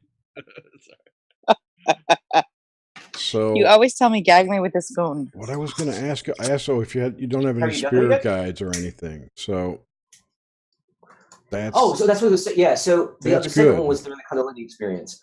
There was some presence in the room. It was terrifying at first. There was you said that. This presence that was so overwhelming in the room, and then there was just this wave of connection, this wave of love, and I was at that place where I was everywhere, everything, all the time, you can't bring it back, but I mean, you know what I'm talking about. Yeah. And what do you think about the idea that I actually painted a shitty picture, but what do you think about that thing being some aspect of yourself that you were about to reintegrate, and that's what the love connection was? Absolutely. That's really how I've always felt, is that was part of me. That was me. That was actually are you guys familiar with Anthony Peake? Yep. Yeah. Okay, so he talks about the Avatar and the Daemon and all that sort of. Mhm. It was very. I've only actually come upon him. I don't know, a month ago or something. But how he explains it is very similar idea. It's like, this is. I can't say that it's the real me, because of course the real me is Source, but this is more of the real me than this me. There's more than one source too. I felt this connection. I felt aligned with it, and that's what was happening afterwards with these dreams and these plants and this. It was strange. At 5 o'clock in the afternoon, assuming that I weren't working every day, I would suddenly get very drowsy, and my wife, if she were with me, would get suddenly very drowsy, and we would lay down, and I would have these dreams of the sun, of being this enormous sort of clearing, or not clearing, but field of plants. I couldn't see myself, but I could feel myself. But what I could see and feel was the sun coming over this jungle and hitting me, and there was this waving, and they were speaking, they were communicating, but it wasn't that they were communicating to me. They just communicated, and I was able to, at that point, to connect somehow. She would wake up, and she said at first, she's like, "I was plants." And I was like, "Holy shit!" My nuts sort of crawled up. Shriveled up. I was like, "Okay, wow, this isn't just me." And the other thing was, when I had that experience, it terrified me, and I was in tears. And I came out of the room that I was in, and she was in the living room, and I said, "Amber, I need you to come in here." And this was her first experience with anything strange in her life. And she walks in the door and goes, "What did you do in here? What?" And she left. She was like, "What is in there? There's something in there." And I was like, "Are you scared of me?" She's like, "It's just too much. It's just too much." And then she finally came back in the room, and we sat, and the feeling dissipated. But it was something that she could feel. She could actually feel. It had left behind a mark to some extent. And I think that's why we were connected with maybe that dream state as well. And there's more to that, but I can't get into it now. It's a little bit too private and a little bit too. I don't understand it yet. But I was, you go through that weird messianic stage when you have these experiences. I got to sort out. Still in it, bro. Goofy change and that goofy part that I got through, and how it actually applies to now. Because I've been dealing with a lot of stuff the past year, so I've kind of experienced like this with talking to you guys, is me getting back into this more. So sorry, I'm hogging the conversation. You guys go. That's why we're on, dude. It's bullshit and talk and figure out things. The way we can all figure it out is just by communicating, man. Exactly. So once you finish that process of integration, you'll be fully assimilated into the Borg collective. Oh no, far from that. Actually, that's one of the things that actually, and I'll be honest with you, really bothers me about a lot of people, and how it's actually been hijacked in a sense, is that whole we're all one thing. Yeah, we are, but individuality is the key. That is the essence. It's like I feel almost as if you attacked when you came here to be as close to the individual narrative that you signed up for. So individuality is of the utmost importance. Man, you got to kill the ego. You have to kill service the to ego. others. Service to others. I like service to others. I think that's fantastic. However, help a gentle balance, fellow human. It is, as with all things, it's the balance between the two. Because your ego serves a very important purpose.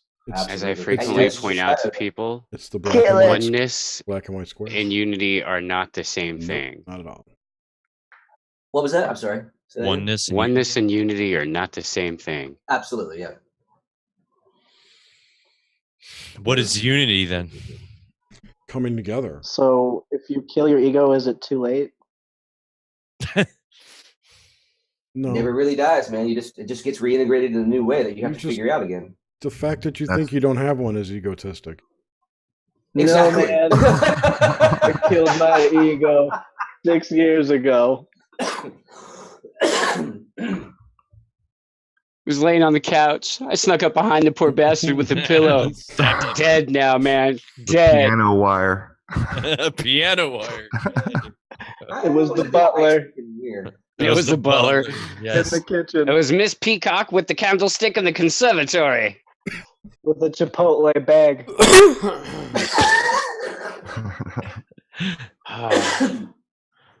It was a politician in a bus stall with a club. It was like James Forrestal. I threw him out the 33rd floor window. Was he on the 33rd floor? The next time a spiritualist talks about ego without referencing the I'm gonna just explode. I'm just gonna explode. I miss Chipotle. I miss all. You would not believe the crap you miss when you overseas. Okay, two things that you know what I miss: American Chinese food and Taco Bell. Oh God, I miss American Chinese food. Yeah, I love Asian food. I eat a ton of Asian food. I would love to live in China. It's American Asian food, Jer. An American Chinese place that's actually doing quite well. General Tso's. I actually prefer Indian. I prefer Indian Chinese, to be honest. I heard Kentucky Fried Chicken's real big in China. It is. It is massive. That's nasty. In fact, in the past 5 minutes, I've seen 3 delivery guys delivering Kentucky Fried Chicken. Oh my God. Yeah. Oh, dude, no. That's nasty. Do they poison you in China with lead-based food products like they do with us? Dude, they're the supplier of lead-based food I got products. a real question. They have Chemtrails. GMO humans. Chemtrails. Yeah, chemtrails. Oh. No? Yeah. No. None at all? But weren't they... Didn't they... I can actually see... I can't see the airport, but... Didn't they have those for the Olympics where they shot them missiles up? I was just going to say something like that, James. They guaranteed the 2012 Olympics. Yeah. Okay, so I used to... When I first lived here, there's... If you look at a map of Beijing, so Line 1 subway, which basically runs sort of south of... north of Tiananmen, south of Forbidden City. So all the way out west is where I lived initially, and it was cool, like Blade Runner out there. There was this big steel factory, and there would be big balls of fire. It's crazy. But out there is one of the places, and actually where I'm at now, which is more in town, there's another one out to the east. And yes, they do a lot of weather manipulation here. In fact, and I wish I still had this, I actually got a business card from the guy that, no lie, says head of weather manipulation. All right. So, but you'll hear it. They have the one out in Pingoyar is like you'll hear howitzers, you'll hear artillery going off. Yeah. And they're throwing silver nitrate. And what'll happen is it'll rain, sort of. We don't get a lot of rain here, but when the air gets really, really bad, they'll break out the guns.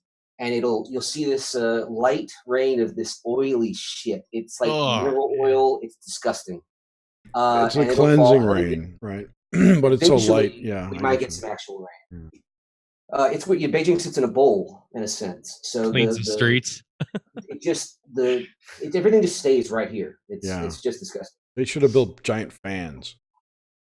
You shoot it with your gun. They did plant like 300 million trees. Which made quite a bit of difference. We don't have the sand. When I first got here, we would have sandstorms every once in a while. Before that, they were apparently much, much more common. But the first year I was here, which was the year before the Olympics, I think we had 3 or 4. I think since the Olympics, we've had 2. Do you get tornadoes there? No. Because of the bowl silver effect? nitrate cloud seeding is just for rain, though. I mean, that's not like full blown chemtrail. Yeah, no, but they do others. There's definitely other things that they do, but no, I'm not. Strontium, no barium, huh? Failed? No. In fact, when people talk about them, I'm always sort of like, I'll ask my friends, like, are you still seeing them? Because I don't see them at all. I know that they do a lot more. There's some strange things that happen with the weather here, and there's a lot of weird stuff. Like there's a particle accelerator, like in Beijing, and I mean in Beijing. There is a place. It's great. I did get a picture of it. It's on the subway. It's a small one too, subway isn't it? Like it's fairly small. It's out east. It's near a place called Yonganli. No, not Yonganli. It's near Babashan. Like we know where the fuck these places are. West. It's out west. It's out there. west. Anyway, yeah, I'm trying to think so I can visualize like the area. No, I'm teasing, dude. It's cool. But yeah, there's a place in the subway that says something like, what does it say? It's like the last stop. It's way down south, and it's like hell. No, it's like the it Brighton basically sounds of like China. where the zombie apocalypse will begin. It's like where that island is, where they're building all those condos and shit, like down there. No. I mean like in South Beijing. Oh. Yeah, it's called like biomedical. Oh, it's like Chiba City. I have to find out what the hell it is, but it's like actually terrifying sounding stop. It's pretty funny. There's a lot of odd things here.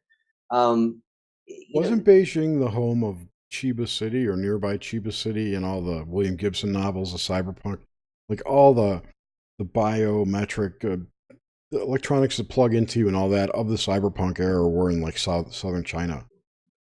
I don't know. For some reason, I always associated that stuff with Seiki City in Japan, and that might just be because of the city. I don't know. I haven't read any William Gibson in a long time. No, Can you guys watch Mr. Robot? Not since season No, one. I don't watch much TV, but I probably would if I were. Well, just they just started the new season or whatever for it, and like in the first episode, dude. I mean, it's getting real deep. I mean, it keeps going further down these rabbit holes. But I mean, it actually, when you brought up the particle accelerator, yeah, it's like it's so deep that it like with these this deep state thing, but then it's also has like a Chinese aspect to it, and then as like within the first like 6 minutes, you could probably find it online. Like they were showing it for free or something, or well, they were showing the trailer for it. Oh, it's China, dude. I can watch everything for free. as it zooms out of this guy, this scene where they're standing, dude, it's just this massive just CERN fucking particle accelerator. So it's going way deep. I mean, that show starts out of as hacking, and then it's fucking falling way down the rabbit hole, dude. That's always been something interesting to me that I really don't feel people touch upon enough is the difference between predictive programming and what I call bleed through. You know, I mean, I'm a writer. You know, there you go. Yeah.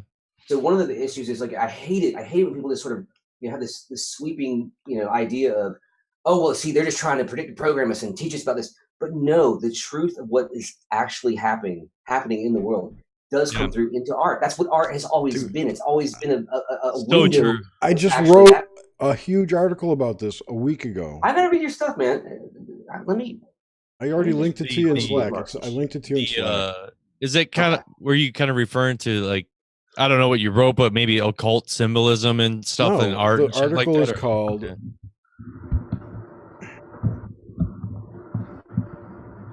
because I mean, even in this new episode of Occulture that I was just listening, they were talking about that. Because this dude, it's called it's called Hollywood Hell or something, or Hollywood. That goes. I saw that. It's called Echoes from the Future: An Argument Against Predictive Programming. I wrote it 2 weeks ago. Okay. Oh shit. Okay, cool. I'll read that when we're done. Just read the first sentence. I think you'll understand that it's exactly what you were talking about. Yeah, there you go, right there. Yes, absolutely. And I've been wanting to do a podcast about this or something, just because I want to get this out there to people more. Me too. That's why I wrote this. It breeds so much fear, and it doesn't. What it makes people do is not look at art as something that can actually be a personally empowering thing, but something to actually fear. And I really hate that. Yes, there is predictive programming. I completely accept that. But to just paint everything with the same brush, again, destroys that balance. And that's probably a good bit of the disinfo that's out there too. Absolutely. Yeah, because this dude was talking about like, I mean, all the movies, even like Back to the Future and all the crazy symbolism and stuff from like 9/11 that's in it. Right. It just happens. There's stuff. Yeah, it just happens, right? Goes back to that thing of it being an organism. It's a self-perpetuating thing. Yeah, all the way to Ghostbusters and the vision they had from Ghostbusters and you're talking about how, okay, so the first few, I'd say, well, like the first half of the movie, not even half, first quarter of the movie was only about ghosts. And then it fucking jumps into parallel dimensions, so, and that's where it really gets crazy, because they almost wanted to see, remember those hologram cards where you look at it like one way and you just tilt it a little bit and then you would see something completely different. Well, their version of it would have been like, here's New York City, but just tilted a little bit. And when you're in same place, different frequency, different dimension, all existing at one time, it turns into fucking hell and brimstone, like Hades fire, like whatever the fuck, like. But again, you can trace that back in literature all the way back to Shakespeare. I mean, he talked about things like there's a line about being ambushed by a grotesque. He's talking about, well, you see a flicker of the corner of your eye and you can see a whole other world. I said this to one of you the other day, I think, about Hamlet saying, I could be bound within a nutshell and count myself the king of infinite space. You can go back to Lord of the Rings, where if you sail a ship in a certain angle, you can get to the Undying Lands. It's not that you just get in the boat and go. There's actually a trajectory that you must have. And so these things have always been there. There's no predictive programming in Shakespeare's time. I mean, maybe, okay, whatever, but let's not open that one up. If that even is real or happened. I mean, what's the difference between predictive did you hear that Garmeric episode about Shakespeare? Wait, someone's talking. What? Oh, I'm sorry. He's going out again, though. For me, at least. Killing Dog, you're in and out, bro. Sorry, man. Go ahead, dude. I didn't mean to cut you. What's the difference between predictive programming and a self-fulfilling prophecy? Well, what's the difference between predictive programming and a prediction? Well, you really kind of have to nail down what kind of predictive programming you're talking about.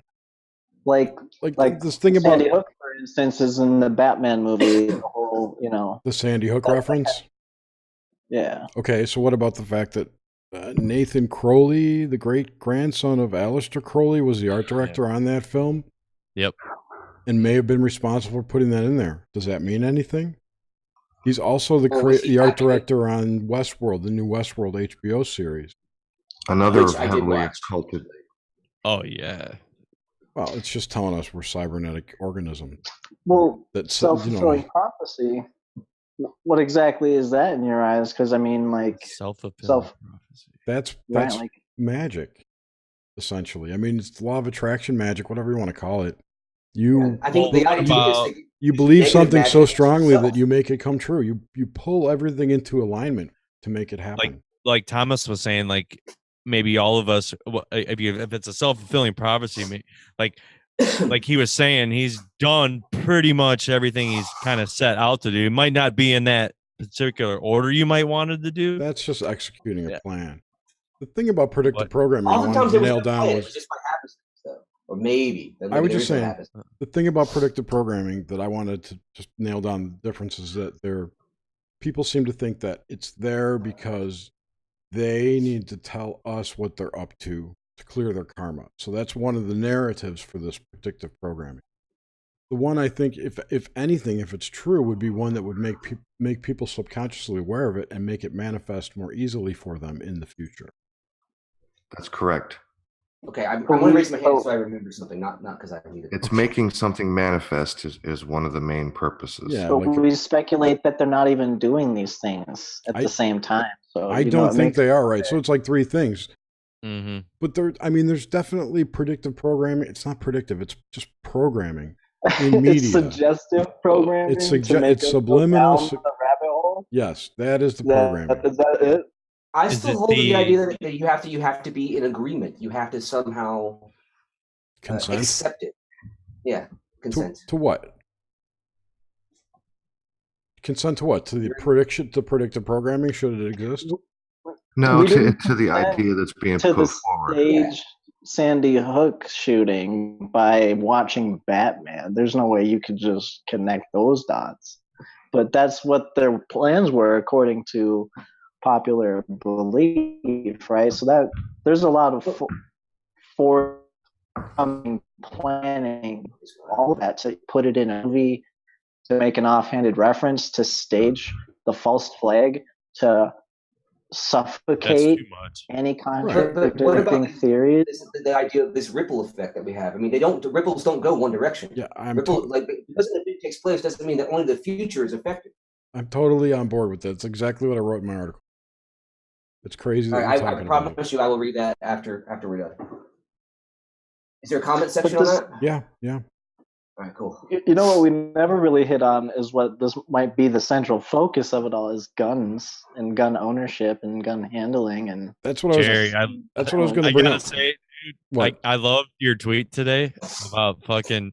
Why don't we have a festival where it's about guns and music and music and call it fucking Bump Stock, dude.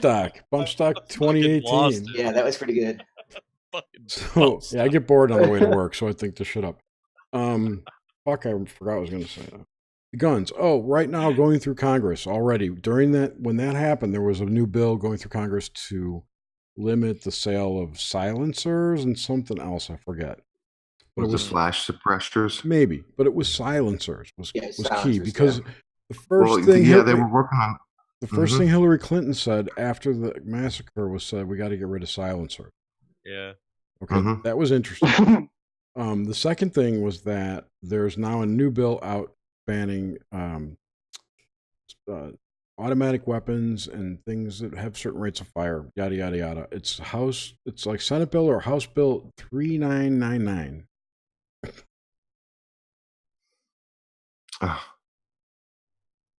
Nice.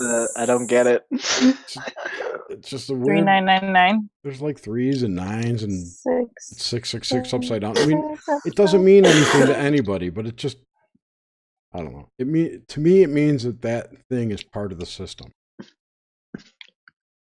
AI. Not the AI, but maybe the AI. I don't know. I'm just saying, when I see that kind of pattern, I think to me, it shows me that there's a tentacle behind it. Yes. Not a person. Well, I just spent 3 hours with Derek, the creator of the website Gematrinator, talking about that exact thing. He's not one of those people who think that the Masons are doing all this shit, right? No. Okay, good. I don't think. No, I think we're all pretty much on page. I think you would really enjoy either listening to my interview or conversation with him, or having him hang out and just share his opinion on some of the stuff. He's always welcome. What is your website? Mine or his? Well, yours I know. Okay. Now I'll put it in chat. He's got a YouTube channel. Okay. My YouTube channel, I do a 3-hour show every Friday with a guy in Canada and a woman in New York. Then he does a 4-hour show with us. Yeah. And then I usually sit with Jerry until I can't take it anymore. Which isn't too long. All right, I got you. No, last week. Was it last week or the week before? I think it was last week. It was like 3 o'clock in the morning. It was 3 o'clock for you guys, in the morning. right? It was last week. Yeah, we went late last week. I love it when people. Look, I can't stand when I watch a podcast. Look, like, our put the time's question up. forward, because I agree. Assuming that everybody knows about gematria here, when you look at so many events on any given day, between all the sports, the names of the people, their birthday separation, and where the football landed when the guy went down. That's it's just all threes and shit. Yeah. It's 13s. Look, doesn't it's that just tell you it's rendered? 66s. It's 108s, which is a really interesting number. And I could share. You know what? Can I do a screen share? I'll share a couple of interesting. 108. But don't you see that as like the wireframe of the reality? Like it's getting rendered on those numbers. Well, yeah. Okay, I'll spare the details. But the point is, I'm just trying to set down a framework of how, and you guys know this, how freaking overwhelming it is. It's way, way, way beyond coincidence. And it's beyond human coordination. That's right. Definitely. That's what I asked Yes. him. That's what I asked him. I feel overwhelmed. And I've had Zach Hubbard on the show as well, and I've asked Zach the same question. I said, and he gave me a completely. Zach is of the opinion that it's human, right? And I'm not. I am not. Look, I understand. The Pocahontas song is coming. Look, I understand think tanks, and I know $1 trillion goes a long way, and you can buy a lot of fucking people, and you can buy a lot of brain power. You can make anti-grav chambers and fake the ISS with that much money. Yeah, but I don't care. I don't care if you had a whole fucking auditorium full of Goodwill huntings. You couldn't do the shit I'm talking about. I don't believe that you could. I don't believe that you could coordinate the birthday and the day separation and the time separation and make all that shit happen. And we even discussed where he said he analyzed portions of his own life, and he said the numbers are astounding between the relationship. He said, this is not conspiracy. This is not Illuminati stuff. Him and his friend. And I won't go into the details, but the point is that if you look, the numbers are there and they're astounding. The connections are beyond the fucking pale of amazing and beyond coincidence. So, is it AI? Is it the Matrix? Is it alien? Or is it our consciousness projecting itself in this way? Absolutely. The collective conscious is expressing itself through these numbers, through these actions, through the creation and manifestation of when you're born and when this other guy and the other part of the world is born. And when the two of you are 13 years old, you meet up in some fucking town and you become best friends for life until he's 33 and you're 33. You know what I mean? And then this weird thing happens to you. All these coordinations throughout the world. All right, now you got to take it one step further. If this thing's being rendered programmatically, which basically you're saying because the numbers all have the same kind of impact, right? Then who did we just lose? I think Killing. Oh, okay. He's got a bad connection. Yeah, he's been dropping in and out. So, I mean, if this thing is so exact in what it does, it might express itself differently in different places depending on the environment, right? But it's very programmatic. I hate saying the same word over and over again. This just makes me think the collective, the collective consciousness, collective unconscious, whatever, is some kind of what we would consider artificial intelligence, inorganic intelligence. But what if you only So it's bring kinda like- that around when you recognize it? What? Well, I think that goes to Observer? when you recognize things more, you experience more. Like, I mean, Right, exactly. What's an internal observer? But that's just expanding your awareness, meditating or Thomas. you're taking psychedelics and you go and you come back and you can't bring back what you had. Ah, This is just those pieces. And we're trying to explain it in a state that's not liminal enough for us to really be able to express. You it. We're trying to entered. use Yeah, you entered. You saw. You explained. Yeah, and we're trying to use this. We see this narrative, and we're using the only means that we have, which is first of all words. Oh, try and man, I explain like it. But that. now we I have like horrible that. words, and we have all these other things. And I think that's why, for me, art and storytelling are so powerful because you can use them to dig deeper, and you'll never really be able to explain any of it. You'll never really know it.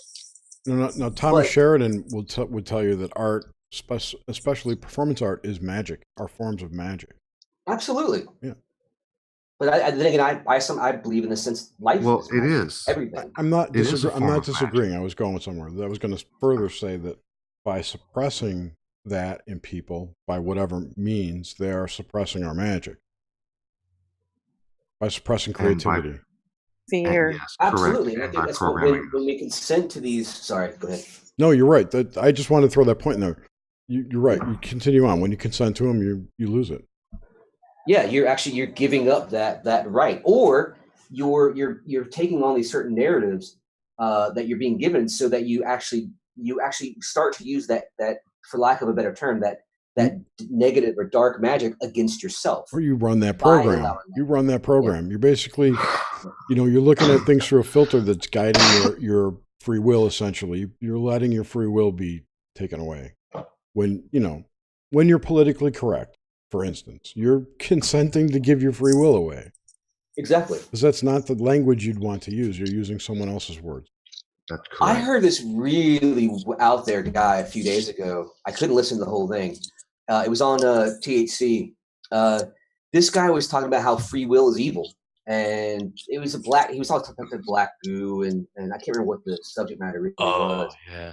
But he was going on about how, free will is actually evil. And I'm like, I maybe he's trying to make a different point than I'm hearing, but the simple fact that other people are going to hear that and adhere to it, that bothers me a little bit. I think we have to choose our words very carefully and shape things. Was it an old one?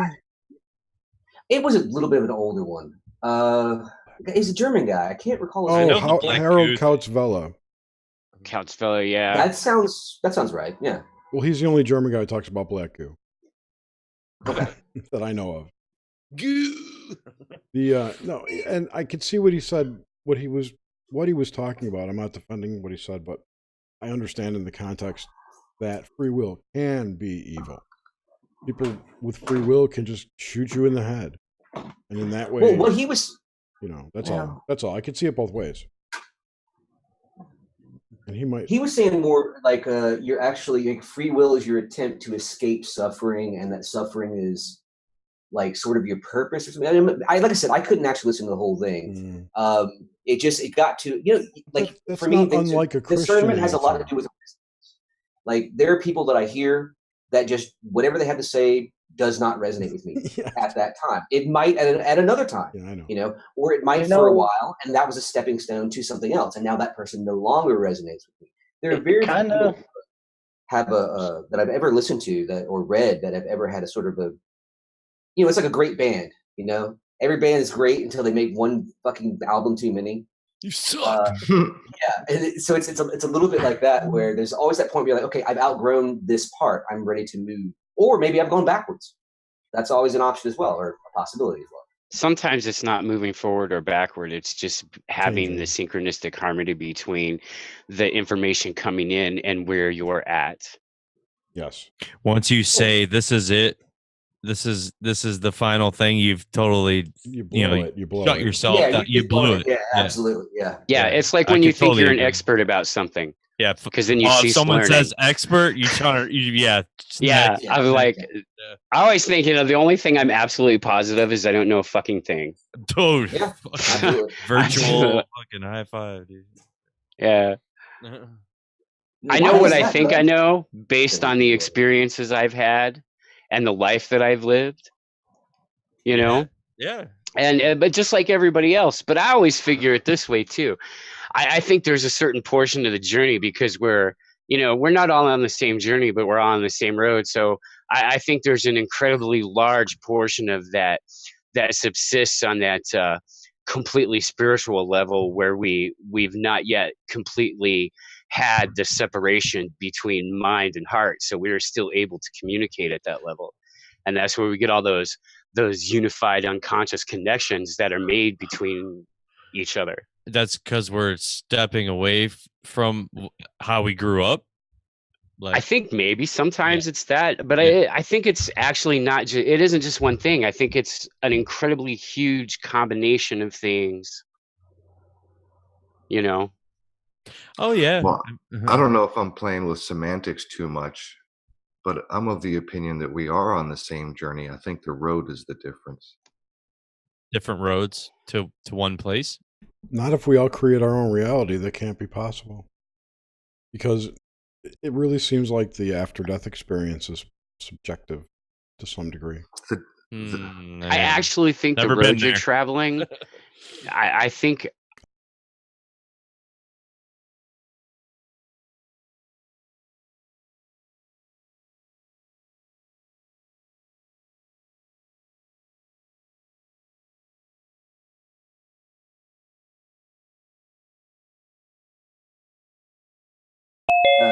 How do I explain this? Tell you what, I'll come back. Give me a minute. You guys go ahead. I'll think about that. Cool.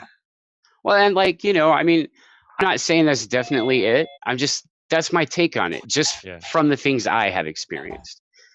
I cannot now, nor would I ever even attempt to speak for another person in that way. I like to really try not to live in or speak in or buy into absolute terms. Because I think a lot of what we experience is really subjective to not only the environment that we're in, but subjective based on the housing that we're in. the flesh that we're in, so to speak. So like, I mean, yeah, right now I'm experiencing life as a human being on planet Earth. Okay, but maybe when I decide to shuffle the mortal coil, when I'm like 126, being on planet Earth, then maybe I'll decide maybe that when for a millennia or two, because this place was hella stressful, when I'm like 120, because most people here act like knuckle dragging, shit flinging apes that just want to kill each other for a fucking couch or TV. Then I think maybe I'm going to spend the next 3 or 4 millennia as a fog bank somewhere. Okay. Okay, you know, I kind of feel like I kind of feel like, you know, you experience whichever existence that you're through, that whichever filter you're through. And the reason I think that you can't actually know while you're in the body is because your physical existence is a reality filter in and of itself. So until you shuffle it off, you can't see the actual clear picture of anything. I agree absolutely. You can bring back the perceptions, the impressions. Well, you just can have the gnosis. The whole rest of the show. You know, you can have the gnosis. It's almost over. Don't worry. But you can't have the absolute knowledge of being able to say, I know that this is, because we don't. Then which, for me personally, is my favorite part of all of this. But what you can do, because what you do with that is you take what you do have, that gnosis that you're describing, and if you apply it to your life, you should see some sort of results. And that's every chance I get. Every chance I get. And as far as I just remember the loop thing, so I was in this loop, stuck myself in this loop, like where I was thinking, well, I'll never know. I can never know anything. But what if I'm that guy who just no, I still can't explain it. I got to be high again. Sorry. I have like high. I don't know if you guys have high recall, like shit that I can't explain, and I get high again. I can remember completely and do it all over. It's called state-dependent recall, and it happens to everybody. Drunks experience it frequently. Don't be posh. Like in Beer Fest, what is it? Drunken recall. MC Hammered. Well, what Adam was saying earlier, just a moment ago, I found to be a little bit depressing, because if that's true, then this conversation and all others like it are going nowhere. No, I disagree. Because, like I said, what you have, the best that you have, that's what brings you back to that. It's almost, think of it this way. Maybe there's I kind of get the sense that I'm making progress as I move through my life, and I engage people like you and everyone on this panel and all these different examples. And we just get deeper and deeper, and we discover layer upon layer of esoteric meaning of all these things. I get this sense that I'm going somewhere, making use of this knowledge. I'm learning. I'm enlightening myself. And if it's true what Adam was saying, and I hey, there's certainly a lot of validity to that, but that ultimately it means that we're never going to get to the answer. I guess. I don't know, man. I disagree. Yeah, but look how busy we're going to stay until we die. Exactly. See, guys, we're not going to be bored. Welcome to 476. The progress of applying it to your life is that's what allows you to 333 more than this. Make sense of this fucking place. Maybe the idea of reincarnation is that you didn't make that progress. You didn't apply these things to your life. And so, hey, time to go back, right? Yeah. But, okay. Look at it this way. As you get to a certain point, because I don't believe in some sort of ascended shit where I suddenly just stop existing and go off. Although I did have someone tell me that. I think that's a compliment. It was like, if you ever, I don't believe that either. I honestly think what happens is you move. I mean, like, I really think you get to choose. Okay, I do. I agree. For the same reason you choose the karma to carry into an incarnation, because you choose the lessons you want to learn, or you choose the areas that you want to explore that you haven't explored. There's this wrong understanding of karma, that it's about checks and balances and what's owed or debts to be paid. And it's very, very much little about that, and very much more about cause, effect, growth, and learning. So I always think that in that process, I think, like I said, you get a choice. I have found this life to be particularly annoying. I would not mind a couple of millennia as a fog bank. But in all seriousness, I think what is far more likely is that that next incarnation moves you along the chain to where you incarnate into another Earth and another human lifetime, but vibrating at the starting out at the frequency in that lifetime where you left off in this one. So your progress is continuous and infinite, because the process of understanding and self-knowing and connection and understanding of connection with Source is an eternal process, because Source is eternal. That's really what I see when I look at it. To actually put it into words completely, now that I've actually had the chance to discuss it with you guys, that really bears it out. I think that's really the direction it goes, because that process eternal, there's always that eternal process of discovery and growth and, renewal, regeneration, rebirth, and transformation. How do we know that that's I agree. not? I mean, I don't know, but that's, This is bullshit. You're expanding your consciousness to a point where the next time you get to have a bigger consciousness, a bigger. But how do we know that's not part of the construct? Killing them, maybe you'll get magic powers next time. Sure, that's possible if you're that guy that's going to be stuck in that construct. But even if there's a construct, the construct has to be constructed within something. It's all for me. I mean, and this is going to sound really, if we're trapped in here or not. Stupid. But it's almost now that I think about it, I think if there actually were an end to this, if we could actually ever get to the bottom of it and figure it all out, I think that would be even more depressing than what. Yeah, what the fuck would we do? We would be so bored. Like we would have to go. I don't know. Let me run this by you. What if we If you got to create? the end, there would be a treasure trove of magical powers. Yeah. Wait. Listen to this. Listen to this. This idea. What if we created this place for us to have a way to experience this kind of shit, right? But it got hijacked or something. It's fucked up. If we went back and got out, maybe we could just make another one with better security. I feel like and better graphics. It's unhackable. I feel like the hijack is integral to our growth. Without the hijack, what do? You just sit around and chase butterflies your whole fucking life? I disagree. We have to have that. Hijack souls. It has to be that dynamic aspect. It depends on how many real people are in here with us. Oh, the fake people. Would we turn evil? You're talking like we didn't have anything to do. What do you mean by that? NPCs. It also kind of depends if we're not like some NPC. really fucked up intergalactic version of The Sims. That's what I was gonna say. Yeah. I mean, I'm like, who knows? I don't know. I'm open to the possibilities, but that's a really jacked up one. Just saying. We're Bitcoin mining for our creator. Oh my god! What if that's the new? Oh, that's fantastic. Some snot-nosed 12-year-old that's been playing us for decades. That's fantastic. Or Thomas is this motherfucker. He What were we created saying, the whole Thomas? planet. It's fucking Trelane. It's D&D Jerry's got real one life. of us pegged for a freaking simulated personality. I see. Whoa. No, nobody in here. We're all one of a kind, dude. Depends which one of us These is. are people you don't talk to. It's just all the filler people. The NPCs. I don't believe in Yeah. filler people, man. Well, that's fine. Then there's 8 billion people on the Hey, planet. come to Asia. Yeah.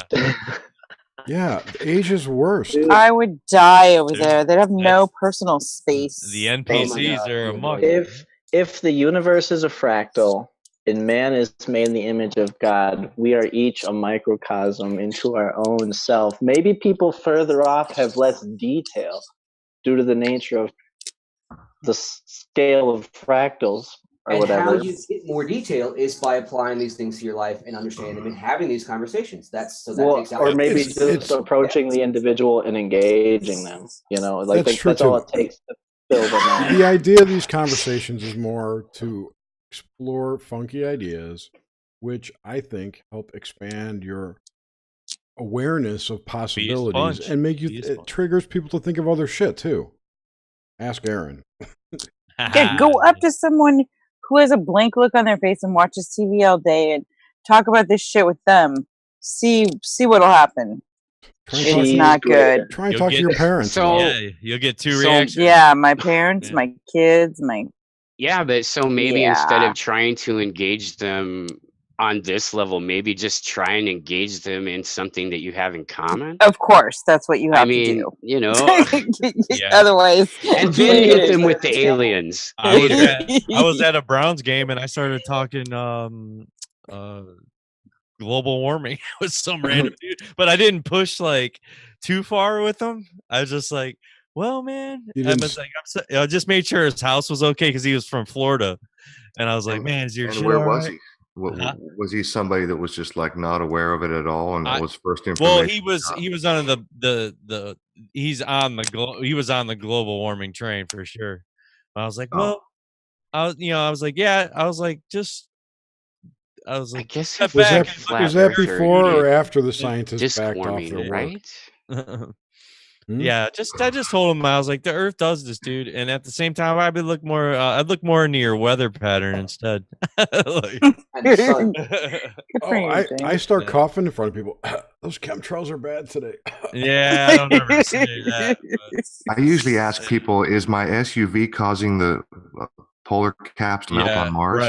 Right. Yeah. Wow, you people are very passive aggressive. You should make appointments with me. Then I'll tell them, We're don't so listen to passive Aaron. aggressive. Yeah, Mars this dude doesn't lived in exist. Naples. This guy lived in Naples, and he got evacuated up to somewhere up north, probably up towards Jerry or somewhere, or no, like maybe Tallahassee. Nowhere near me. Tallahassee. No, not up there. But then that next storm just recently came through and just ripped right up through where he was staying. And I was like, holy shit. But it's crazy. Yeah. It's The all dude, fucked up. the all dude over Drake the the other day was saying about how they lost control of that one. They got away from him. They lost control of what? The storm? hurricane, Yeah. Nate. Yeah. But they built it Oh, up. I used to make this joke about hurricanes were actually the work of Al Qaeda. They had a bunch of those Kmart box fans sitting in the Sahara, and they just bring them all up Dude. and just send it our way. You see that meme of everyone point their fans out to the storm? I will say this: there is a very, very strange hurricane that's about to hit the UK. Uh-oh. Oh yeah, Ireland, right? Yeah. Wow. Like, there's never been a hurricane. Very, What do you call yeah. that? A hurricane Super or a tropical suspicious. storm? What's a tropical storm? Is that it's less than a category. It Less depends on typhoon? what's the wind speed. Typhoon. I'm sorry, typhoon. The typhoon is a typhoon reverse is just hurricane. Pacific. Goes the other way. Pacific. Yeah. Okay. Yeah. All right. It goes And actually, those clockwise. I have been told that the past few years they have been coming much further north than they Okay. have. Yeah. But I don't know because we've had I think it was 3 years ago. Well, I know 2 years ago we had some major flooding, and then Yeah, and then about maybe 4 or 5 years ago we had some really serious. So say you never hear. I mean, like I know in the last, I'd say 5 years, I've heard the term typhoon come up a couple of times. I used to really never. You never hear typhoon. You always being here now. Obviously you're there, but so you Southern Hemisphere. Hurricane. In all honesty, what part of the reason, and this is terrible to say, but part of the reason why you don't hear as much about typhoons, I do believe there are less of them.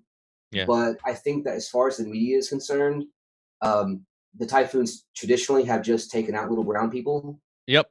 And now they're coming further north and it's actually affecting, what the media considers important places like Japan and northern China. Mm-hmm. Whereas before it was like, hey, Philippines is wiped out again. But Bye-bye. who cares? Yeah. And that's just the attitude that they have because it's unfortunate, but it's true. Yeah, all of a sudden, Puerto Rico's like, holy fuck, like, hey, let's get down. Yeah, and that's just a shit show, dude. That's yeah. You know what I think is really interesting about how what's not being discussed by anybody regarding the climate change. Mm-hmm. Everybody wants to debate about whose fault it is. Few of us recognize that it's a naturally occurring cycle. Yeah. We recognize that. We know that. Here's the That's thing. how I was trying to relate to that guy. I was like, dude, step back, man. Just we all, unless you want to get into a flat Earth argument, we all know that the Earth wobbles. It's on a 23.5 degree tilt, and it takes 25,920 years to go full circle. Yeah, that's what we call the precession of the equinox. But here's the thing. If you're a jihadi and you martyr yourself, you get 72 virgins. And why the fuck 72? Well, because it's one of those astrological things that's encoded in the mythology of getting 72 virgins. It's one of those numbers that's encoded in our culture to remind us that every 72 years, the precession of the equinox advances by 1 degree. I'm going to say this now. I'm not going to tell the story right now, but I have something else about 72. I probably will maybe write something about it instead that was very important and connected with that other plant and Kundalini experience. But yeah, 72 is encoded in so many things for, I think, a lot of different reasons. Yeah, I've heard something else about the 72 too. I can't remember what this one. Well, there's all, the angels. It takes 1 year. And the procession and something else, I feel too. Something else that ties to it. I can't remember what. 72 years, we go 1 degree. No, yeah, I understand. Yeah, Is it I like a understand. leap year? But my overall point is 72 years is not that much time. It's about a human lifetime. Yeah. So every human lifetime, we advance 1 degree. So if we just go back a few generations, a few lifetimes, you crank the wheel, I don't know, 4, 5, 6 degrees, which isn't that far back. That's a big difference on all. Oh, I see what you're saying. I see what you're tying it into. Okay, got it. Of scale. So in other words, yeah. the cycle is actually moving a little quicker than most people realize. Mm-hmm. Guys, I've had this one. I'd like to spit out there real quick about our perception of this sort of time, and as you said about advancing 1 degree. This is going to sound strange, but does anyone feel as if the world is more high definition than it used to be? Hell yeah! No, I think it's opposite. It's less. It's lower res. I know that the mind can play tricks, but when I look at a photo of Some myself, good weed, bro. the saturation, the colors, all those things, those are exactly how I remember the sky being. They're exactly the color of that desk that I had, and things that I even have gone through that span of time with me, often don't look familiar anymore. They look more crisp, more. I don't know. Maybe this is the personal one. It's really hard for me to explain, actually. And even I think you might like this, dude. I think you might like this. Like how long it would take to create one cycle of expression of reality. You know what I mean? Like even if there is an infinity, there's still an increment, which is infinity. So what if what you're talking about is in relationship to the fact that reality, or maybe just like where we are cosmologically, went around a region of space and time, which expanded the frequency to this point where it was like we're able to see through multi-dimensional timelines, and just like the conceptualization of the thoughts themselves are being entertained with by people, being lifted, like we're lifting these thoughts, we're seeing what they mean, we're putting values to them, we're trying to understand them, we're trying to like perceive what is the fourth dimension that we incrementally. What is this thing flying in the sky? Like we're just juggling these thoughts, and because of that, our minds are able to wrap around bigger concepts and subject matter, and that is the perception itself, which gives us this now like higher definition feeling, because it's not like a good saying for infinite potential, infinite timelines is to say that it could be, is to say that it's already been done. So when you have like a regret, or like you go through a choice point or a decision point in your life, and you look back and you like look at the other potentials, it's almost like the data or information becomes more realized by you, because you understand the nature of reality and circumstances within reality. And you live vicariously through your regrets. Oh, that's interesting. I like, yeah. And it's like in a way you do suffer, or you get the success in a way, because you always see yourself as, what it would be like if I won, like the lottery or whatever, but you never really think like what it would be like if you didn't. I literally never think about the lottery, but I know what you're saying. About it. Yeah. I don't. I think it's faked. I don't think anyone wins. I think you might be right, Jerry. A personal friend of mine. It's not true, because I have a first-hand story. He won $500,000. Okay, cool. There's a person that lives in our town that won $60 million in the lottery. Holy fuck! And 60 million? A lot of cash. Wow. He actually made a lot of money. farm fields. This is like 2 years ago now, and he made a lot of money in the stock market already. So what he did to cover his taxes is he put $3 million into making the football field an AstroTurf football field with like professional. Yeah, he put a lot of money into the high school's football field. He gave back. Now, That's cool. Yeah, it's going to be like professional grade That's AstroTurf awesome. and all of this stuff. So it's that new stuff with the rubber BBs in it. yeah. They win. It's real because this guy shows his money, and we see him all the time. We're like, why didn't you just fucking move to a city? But he's here, and you know he's back, and yeah. cool. Actually, my Busy. buddy, Why would you be in prison? my buddy's ex-wife is married to him. So yeah. Oh wow, that's cool. That's a lot of money. Does he Yeah, does exactly. he shit $100 bills too? Thomas, no. are you But he does into have a lot of cryptocurrencies over there in China? I know of one guy who is. He's got used to the quiz for me at the bar, and he seems to be doing. It's hard for me to say if he's really doing well with that or if he is just putting on that air that he is, so that he gets more successful. Nothing here is what it appears to be. It's not something that I really pay a lot of attention to, or any conversations that I've had. And I know that China, variously is sort of clamped down on certain things. I think they did something with Bitcoin recently, but I don't really know. Yeah, it's not something I keep up with actually. China was making noise about closing exchanges, cryptocurrency exchanges and whatnot, but it's getting that critical mass now where they can't really do that without participating. Like if they decide to not participate, they'll be fucked. Anyone basically at this point. That's why Jamie Dimon kind of spun around the whole spiel this week. All right, I think everybody. like Alibaba, if I think they're sort of getting into. Yeah, I heard they're going to have a. They are. Then that is a massive thing here. I mean, this guy Jack Ma is like. Yeah, it's crazy. I mean, all he is rich, right? But yet, like he's like the ultimate celebrity here. Mm-hmm. Are you going, Failed? Yeah, have a good night, everybody. All right, dude. See you You tomorrow. too. Good night.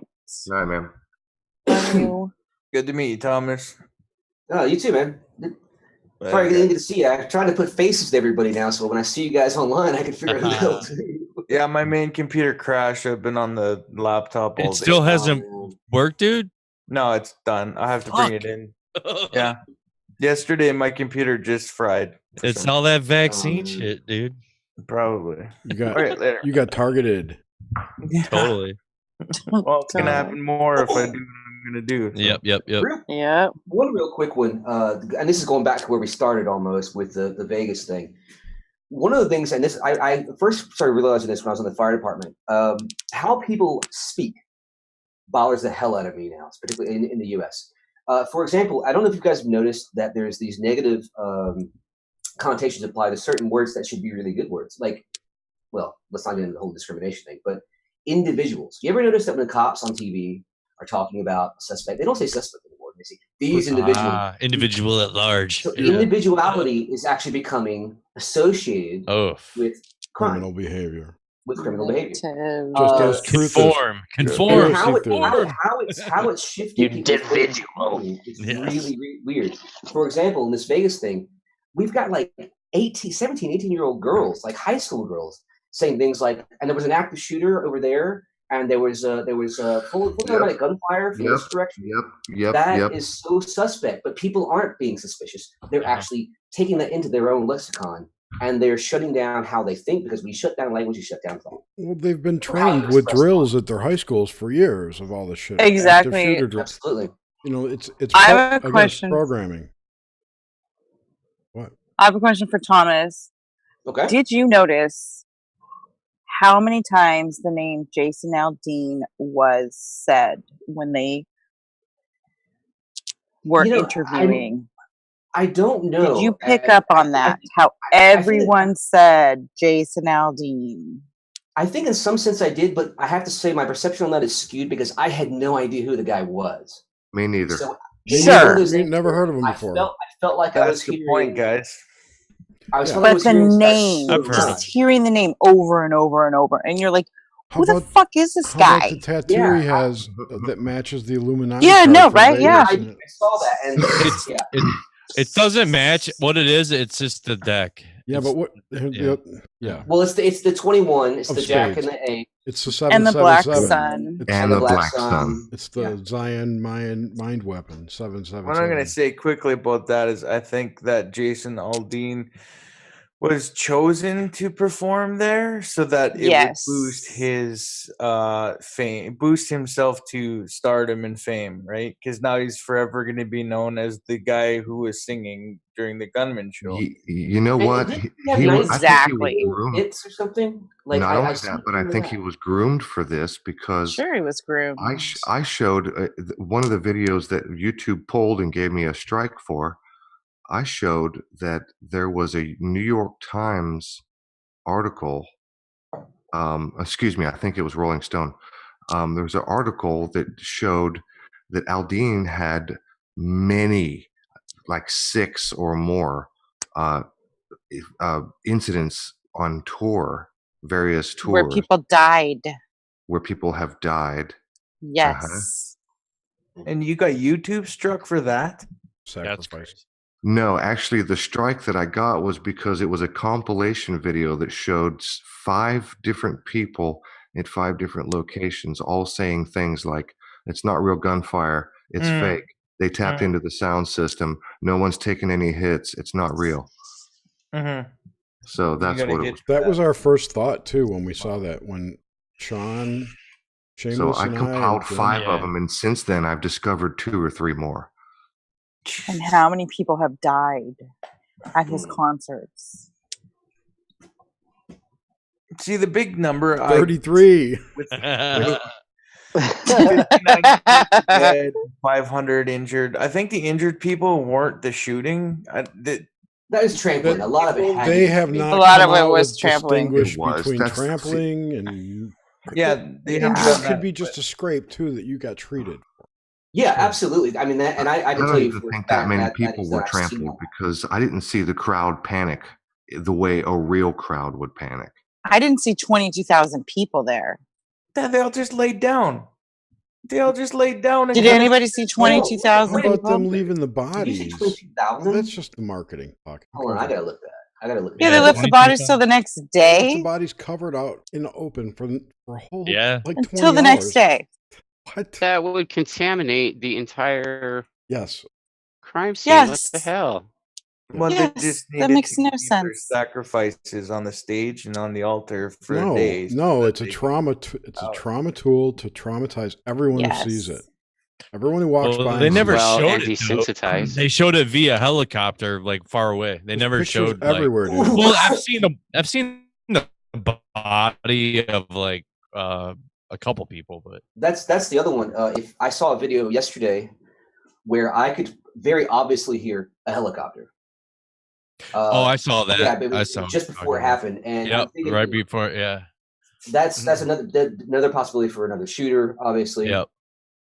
Couple of things. I remember when I first, as soon as I saw the first thing that I realized was that's an M240. Like that was my first thought. Like I'm not a weapons expert, but I've been around guns most of my life until I came here, which is something I don't like. But like that was my first thing. I said, okay, I'm gonna start looking at this, and then I started hearing this other noise, and I was like, what is that? And then I finally realized it's a helicopter. Yeah. Yeah. And there's no bullet impacts. Bullet impacts actually are quite distinctly loud, which I found was odd because you hear them hitting solid objects, you do not hear them hitting flesh. I know that's a little morbid to sit Oh there my and- God, I can't believe you said that. But like, It's true. I said that earlier on my Yeah, show. I mean, if you shoot a physical, biological body, there is this slap, this meaty slap. Listen, I heard- said, yes, I said that. In fact, great. they were packed in their assholes to elbows. There was almost Yeah. mosh pit tight. And look, Only in the front, not in the back. They haven't showed us. something out in the woods. With that weapon, they could have got 2 or 3 at a time with one bullet. I've been out with my friends shooting guns in the woods of Georgia.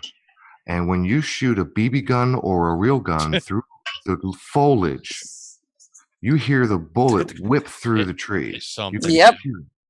Yeah. If you, You can I mean, if you hear the shoot a deer, impact. if you shoot a deer, you'll hear it, unless it's way the hell away. You'll hear this loud. It's basically like hitting a. That's right. And those bullets would go through 3, 4, 5 people. It would sound like someone chopping lettuce in a blender. Yeah, those rounds are huge, man. Yeah, like. See, and the optimal range for where he was shooting was right in the center of the packed people. And with that many people struck, there's no blood splatter. Have you seen one interview with one person with little droplets of blood on their face? I have seen blood splatters, but what I haven't seen is brain tissue. Now, I don't want to get too morbid on this, but I've seen my share of guts and legs and limbs and brain matter. I saw people that had, oh, he's got an entry wound and an exit wound. This is like a 20-year-old country music kid supposed to be saying he's got an entry wound here and an exit wound here, And I'm looking at the guy and like, okay, yeah, he looks messed up, but there's no skull fragments. There's no gray matter. There's and everyone who was dead was dead. There was no twitching. Everyone who was hurt was walking around. So there was. I do understand that, but struggling for life. There were people who were saying like, I just saw somebody get shot in the fucking head. Like there were that kind of reaction from the crowd that I saw. So it's not all the technical talk. There were people who saw some. Oh yeah, absolutely. And I do believe that this was there was people who died. Definitely. Yeah, absolutely. But what we saw, I don't think was. It's not kosher. There's something. The other thing was this. So I'm going to say one thing. They could clear all this huge pool of blood. If you die immediately, I remember the first dead guy I ever scooped up died on impact. Right, he got his head clipped by an SUV on a motorcycle. Got his leg ripped off.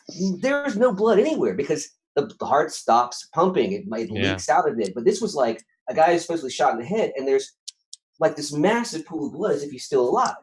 As if he's still pumping blood, but there's just a lot of different situations there that some of it just doesn't look quite right to me. It's not as bad like Boston Marathon. Holy crap, that was like high school theater there. That was just like okay, that looks great. When I was a kid, when I was like in my 10, 12 years old, I wanted to be a makeup effects artist, which is something I've also done here in China. I was doing into prosthetics and practical effects, and I probably did a better job of some of that when I was a kid than some of the shit that I saw at the Boston Marathon. Another thing that got me when I was looking at the leaked photos of the hotel room on the inside, the professionalism of that hotel room on the inside didn't match what we heard or saw on the outside. Totally. Because they could clear all this up by just releasing the video. Yeah. Yep. They have it. Las Vegas is like the #1 surveilled city in the world. There's cameras everywhere. There's nowhere you can go, maybe even taking a shit, that you're not on camera. What I don't understand is there's a police investigation, but the MGM hotel group is not cooperating with police. Well, the police aren't in charge of this. The FBI stole is. all that fucking stock. I don't want to get sued, man. No, but the MGM is not cooperating. How is that ever possible? Because there's so much other shit going on. No one's making a big stink about it, so the public opinion is low. They drop. No, I think it's more breadcrumbs for truthers. I think it's more reason to keep the story alive. I think it's all bogus. We should stop the stream right in 12 seconds. It'll be 3:33 and 33 seconds just long. A conspiracy. Breadcrumbs and red herrings. They're already hitting up Trump and Russia. Keep talking like that, Greg. They're going to peg you for one of the Illuminati people. Right. Well, that's right. I mean, we've got the Trump bullshit going on. Whatever. Phil, did you just say they were getting back to Russia already? Oh yeah, Russian Trump shit. They never stop. They never stop. No, it's never stopped. No, it's Facebook. We must have an enemy. No, Facebook ads. took Facebook took $100,000 from Russia to put ads up, and that skewed the election. During the election. of course it did. But the ads weren't even like pro-Trump ads. They were just money for banner ads or no, something. They were banner ads, but it wasn't like pro-Trump stuff. It was anti-liberal stuff.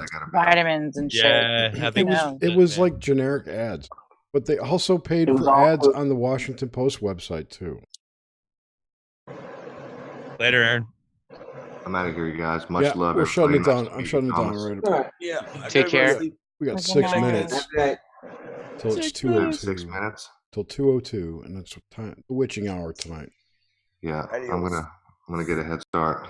All right, dude. You take care. Talk to you later. All right, guys. Awesome. I want to post that video tomorrow. I want to watch it.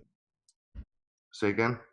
Post that video with that dude, the Gematrinator guy. Oh, that's on my show. It's Conspiracy or Not Here We Come show. Right, I know. It's not on your I'll channel. upload it on my alternate channel tomorrow. Are you subscribed to my alternate channel? What is it? It's Rufus Cat 2. No. I'll send you a link. I can I'll have to subscribe. You can get it on Ian's channel if you're subscribed to Ian or Amy. I'm not. Did you broadcast it on his channel? Is that what Yeah, Ian is hosting because I'm on 2 strikes right now and I can't host and I can't even upload, so I had to start an alternate channel. I'm an inch away from losing Rufus Cat channel, so I've got That's something that I just don't understand why people aren't getting together and making. We need to make our own fucking Twitter, our own YouTube. They're up. They're there. You go use them. But there's still problems with that. Well, right, because there's no traffic. Right. It's at some point, if we're going to do this, we have to do it all together. Yeah. Pretty much. You know, YouTube doesn't bother me too much, ever. But here's the funny thing. The only reason that we're doing it at all is because we're actually, besides the interaction between each other, because of the stimulating, intellectual conversations, that's one of the main draws. But literally all of us truth seekers and truth tellers were out here trying to wake other people up. I think so. Yeah. So if we all go to our own platform, it's just going to be a fucking echo. So we need to advertise somehow get this this show, these shows that we're doing to people that are not typically listening to something like this. Well, this show. How do you I've do actually that? worked on a plan for that. This I'm show in particular isn't suited for that type of audience. Yeah, but something more For- dedicated this is- to that is definitely Okay. doable. Yeah. But I mean, look at We go stuff. way out there. Look, if some that guy who put out the Occult Science, Michael Joseph. Yeah. That's really the way he did that was really well done, and it's all little chunks of information that you could totally go back and reference. You know, it's short enough for attention span. Those are good wake up tools, things like that. If we picked a topic, go ahead. No, I think another thing is well, fucking now I forgot what I was going to say. You didn't put your hand up. I just realized How to get it out? Yeah. How How to about, get how about something Thomas like instead? this? Give us some closing thoughts. There you go. Oh man, this has been great. First of all, let me say that I feel like I've been really pent up, not being have these sort of conversations, and so that's beneficial. I think that's really what we all need to realize is there's so many other people out there in the same position I am. I think that going through this, like I said, this sort of loneliness aspect that I have now has actually opened my eyes to that so much. I'm not here necessarily to wake anybody up. That's not people that want to wake up will, but as said, the master speaks if you have the ears to listen, but there are people that are ready to listen. None of us are going to try to be masters, but the words have to be there. That feeling of not being alone. I think that's what we really need to encourage each other. Even if we don't always agree, but encourage each other to explore these sort of topics and find a way to get it out to people who are just sitting on that fence, are just about ready to go deeper and make them aware that there's this dark unveiling. Make them aware that they're going to be scared, and not don't get stuck in it like you turn into Alex Jones and get stuck in that. You gotta realize that there is growth here, and there's a lot of beauty to all this. You have to get through it. And I was thinking about different ways to interact with people. and get these sort of messages out to a bit of a broader audience. And like I said, I've been working on that to some extent in my mind. And I think now it's time. I don't need the input anymore. Now I need the output. And I think we're all doing that. I think, well, you guys are all doing that. You're doing it now too. Well, yeah, in a sense. And there's one other thing that I want to say, but I need to. Yeah, let me put my hand up, and we still got 1 more minute. Looks like There's no time limit. Well, those 2 links that I just dropped in the chat are Ian's channel and my new channel. All right, cool. I will be sure to put those into the show notes. Thank you. Well, thank you everyone for joining us. So right now, all of our shows can be found on Ian's channel and my old channel, and my new channel is there just in case, because I'm on 2 strikes and my channel could go any minute. Don't have that kind of attitude, you're going to lose it. You can find myself and Grimsteak, and Jerry Bear comes on sometimes. Only when you have cool people. Yeah, man, totally. What we do is we spread love and light and a shit ton of dick jokes. So and fart jokes. Okay, all right. And I've got here's my closing statement then. Yeah. This is, and I'm sorry we are in mixed company here. Everybody always talks about lucid dreaming, and when you're trying to learn to lucid dream, to look at your hands. Mm-hmm. Oh yeah. I've got another one, guys. If you're in a dream and you suddenly find yourself able to really massively increase the size of your penis or suck your own penis, you are dreaming. Take something better.